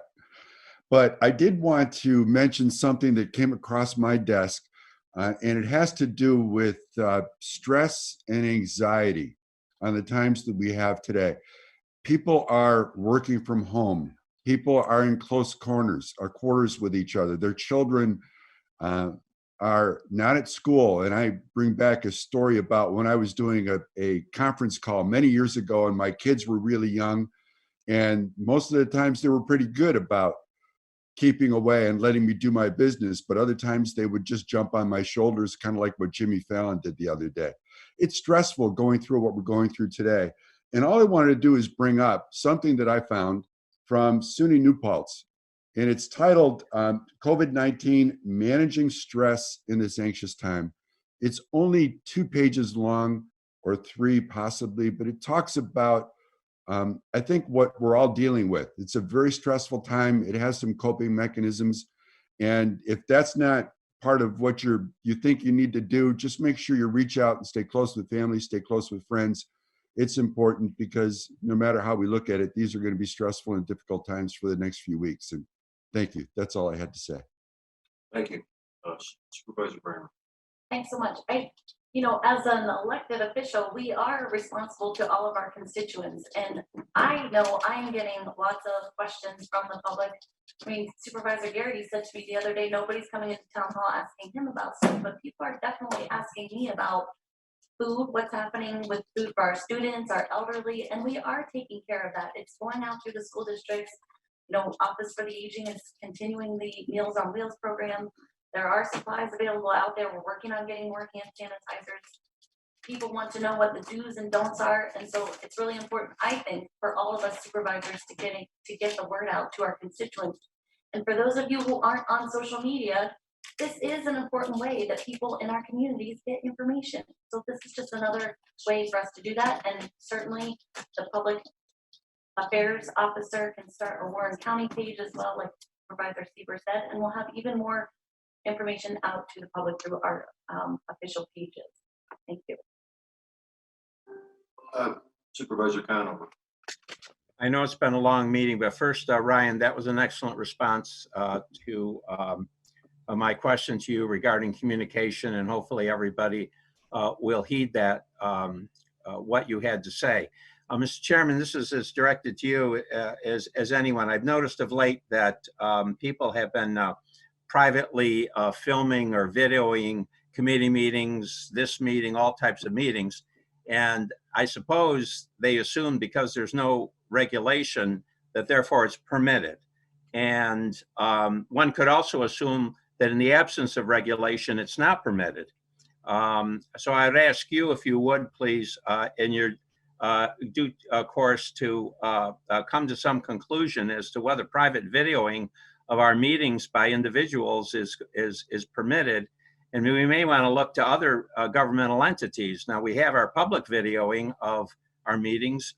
We have other types of, so that my point is, I think there's going to need to be some rules to the road here. We can't be having 6 or 7 supervisors running around meetings videoing each other, because there might be supervisors that may not want to be videoed, quite frankly. So my point is, going forward, I think we need to look at that. I think that some of the supervisors are correct. It's come of age. I think we're going to need some rules. Thank you. Thank you. I'll take that under advisement. I was going to give my advice unless you don't want me to. Sure, no, absolutely. My thought on it is we're in a public meeting, and the media can't be here because they're not allowed in the building. And if it's a public meeting, if live streaming it is helpful to make it more of a public meeting, I certainly don't have an issue with live streaming any public meeting. Mr. Beatty. Yeah, thank you, Mr. Chairman. I was just going to say that, Mr. Moore. It's a public meeting. We're all about transparency, and I find it actually, I'm confused that Mr. Conover would want to have rules on whether people could actually, the public could see what's going on in our meetings. and so forth. So it's public. Everyone and anyone should have total access at all times. That's how I perceive it. So thank you, Mr. Moore. You said what I was going to say. Thank you. Done.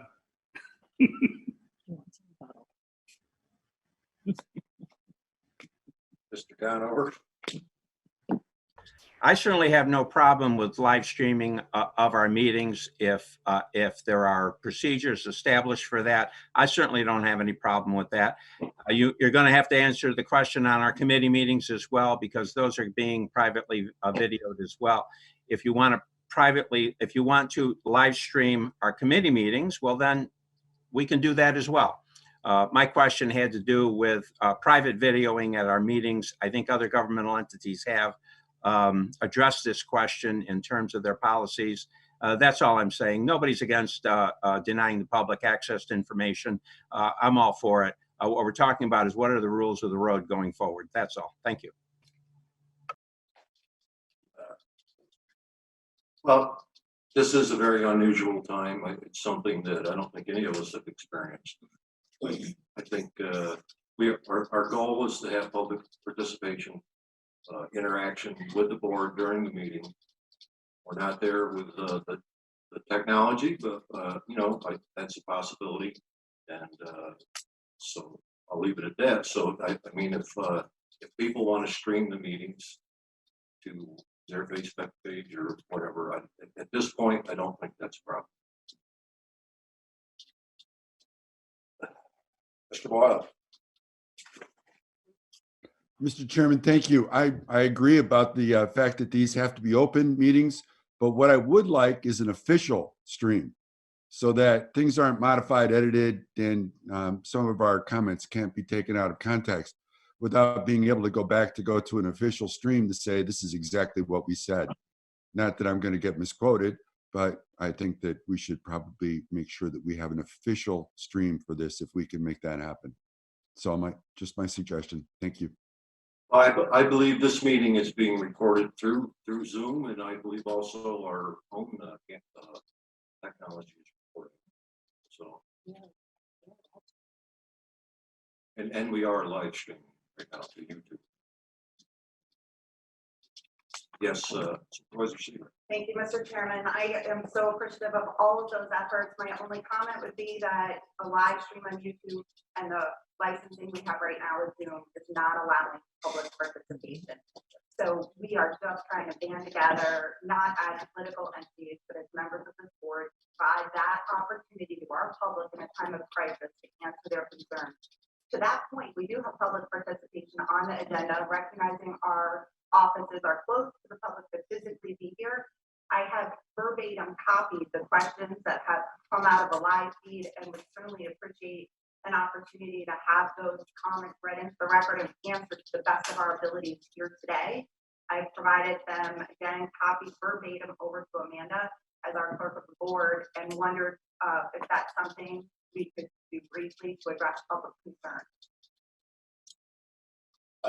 Sure, it's been a lengthy meeting, but yes, sure, we can answer. I appreciate that, Mr. Chairman. Just start at the top. Okay. The first one says now would be a good time to report on testing data. It is understood there's a national shortage. How do we compare? I don't know, because I don't know any other municipalities testing data. It looks like the second one is, says, Do we know, I'm sorry, Chairman, do we know for our county how we're doing? Does Janelle know? I'll let Janelle speak to it, but one of the issues we have with reporting the number of tests that are pending is we don't always know that test is pending, because a practitioner can order up the tests on their own authority.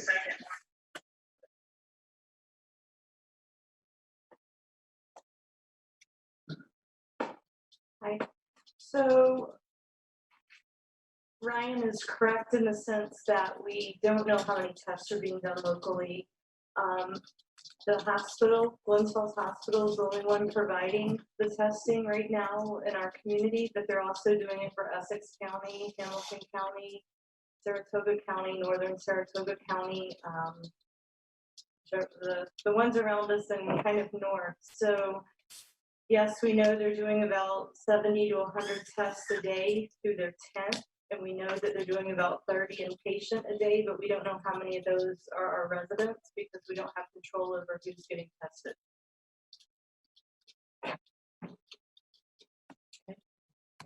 It looks like there's a comment here that says perhaps links to agencies could go on our website so individuals can reach out on how to help reduce redundancy. There's also a question about what is the situation with ventilators? I wanted to say the name of the person. They're aware that their names are public for public comment. Okay. It's a little, the first one says MS Hayes. That was the one that I read about the national shortage. There's one from Darlene Giblin Hayes. That was about asking to put the links on. And then Pamela DeGroff is asking a question about the situation with ventilators. Any information on ventilators? The only thing I know is what I saw in the news, and that was that two of the auto manufacturers are going to start producing ventilators. I'm not sure which ones, but that's to the federal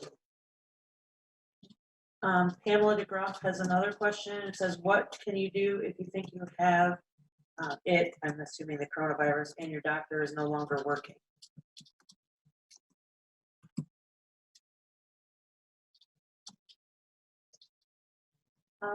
People that feel that they have coronavirus and their doctor's no longer working, there's urgent cares that they can reach out to. They can reach out to our office. We can try to help hook them up for somebody. I would recommend if they call their insurance company and see if they have a telemed option. We've offered telemedicine to all of the individuals that are covered under our insurance, not just for if they have coronavirus symptoms, but if they have a sniffle or if they have, whatever the case may be, so they don't have to go in and sit in the waiting room to get checked out. Okay. This one looks like it's just a comment from Kelly Borgos Hatton. She wants to add that SUNY Adirondack is doing a tremendous job of getting courses online, educational assistance, advising for summer and fall to maintain consistency, etc. Thank you to all. We will get through all of this. Students are all getting remote training as we speak. We should be right on track.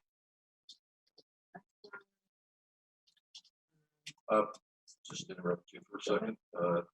To go back to what the county administrator just mentioned, I did run across the, I don't know if it's an email or something, but doctorsondemand.com is also for telemedicine.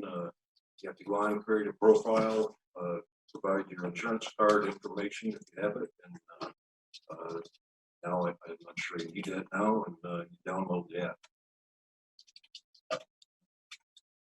The next question I see on here is from Melody from A Lasting Impression Florist. Says you are doing good things. Question and hoping you can direct me where to check. So they are still allowing funeral with restrictions. I was told a florist support group that I can transfer my business phone and take funeral orders and go in myself and design and deliver. Wondering if this is true or I keep my business functioning, limiting hours, just me only, store closed. She's looking for information.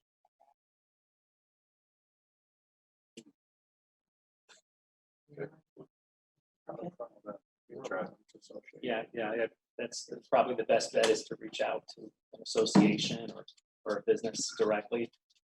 We're still trying to get a handle on what the latest executive orders mean.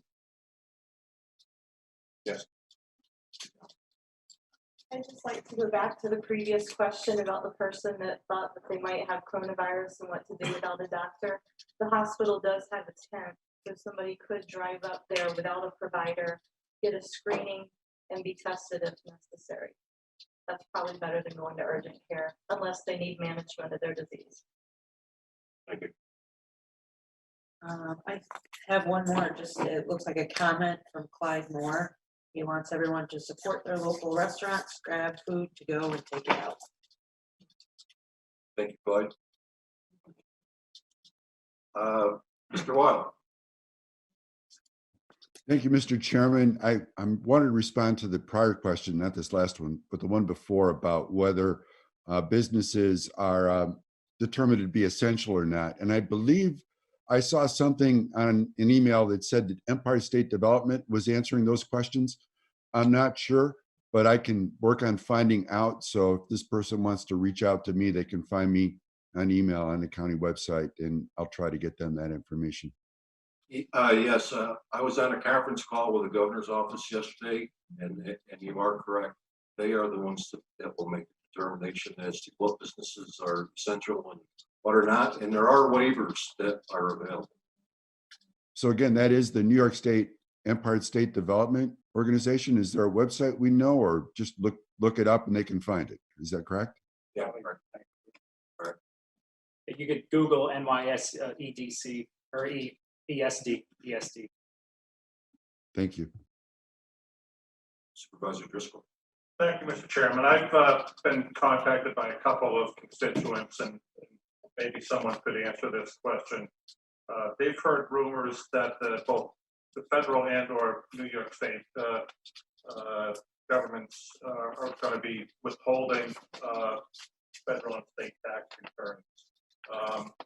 Some of those families every year kind of depend on those monies to develop their monthly budget. I didn't have an answer for them. I don't know if anyone here has heard those rumors. I know if you had a federal return, they've already started paying the federal return. The state hasn't, but I know the federal government has already sent some refunds. I haven't heard anything different. New York State have it. They're kind of slow getting your money, But if you filed it at the beginning of, we'll say, March. March. I'm talking about people who filed in February have already got back federal money. Those that are due that money, they hadn't received it, and they have heard the rumors that it was going to be held up. I haven't heard any facts on that. Okay. That would hope.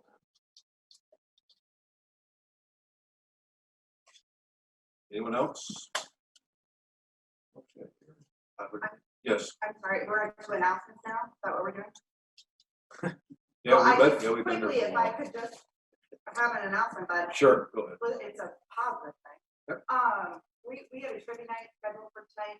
The Adirondack is obviously closed. I want to thank those board members that signed up for it. In light of that, though, every time we do this, I try to purchase hats for our team personally, not with taxpayer money. But on behalf of the board of supervisors, what I wanted to do though is at least use these and pass them on both to Ryan Moore and to Janelle as a, just to say thanks, because I know this is a tough time and we're all doing the best we can, but I'd like to see these go to good use. Maybe it just says Team Warren County. Thank you. But certainly, thank you. And I can sanitize my hands before I touch them, and you can spray them out. And they're brand new, no more. And our team declared victory. The other team forfeited the battlefield. Anything else from anyone? I'd like to thank everyone for their patience.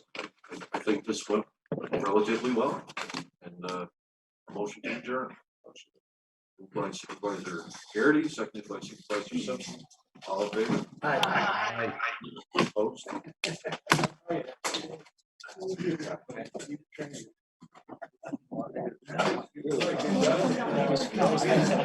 worked well.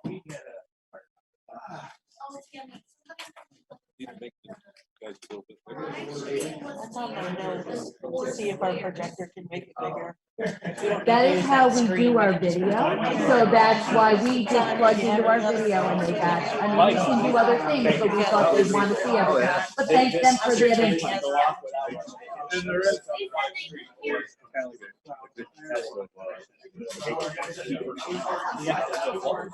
Do they want to come? Thanks, guys. Yes. Oh. And you can get your.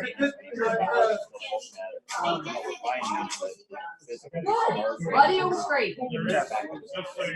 There's a lot of room for improvement. Oh, and this was all just. This was fly by the seat of your pants while you're doing 20 other things, Exactly. so we could get up So, and running with they got so many like little.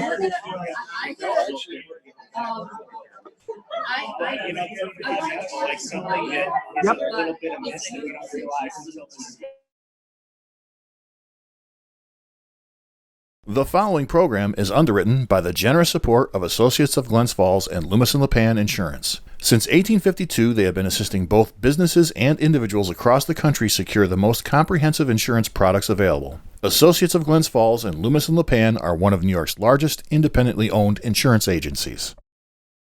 Public affairs programming on Look TV is underwritten by the generous support of Pinnell's Restaurant, classic Italian American food since 1922, and Stored Tech, technology solutions for computers, networks, and phone. Stored Tech, your technology, our passion. 1922, Babe Ruth debuts with the Yankees. WGY signs on air. Exterminator wins the Saratoga Cup, and Pinnell's Restaurant opens its doors for the very first time. For 5 generations, Pinnell's has been preparing delicious Italian food, served in a comfortable, home-like setting where everyone is welcome. 90 years of authentic Italian recipes, 90 years of the freshest ingredients, and 90 years of the finest classic Italian dishes, all made daily by hand. Pinnell's Italian Restaurant, a Saratoga dining tradition since 1922. Most cybersecurity firms deal only with prevention, the systems that block hackers and viruses. Stored Tech knows the root cause is actually good people doing bad things. So we offer a security training program which includes certifying all participants to show they understand the basics. Technology solutions for computers, networks, and phones. Stored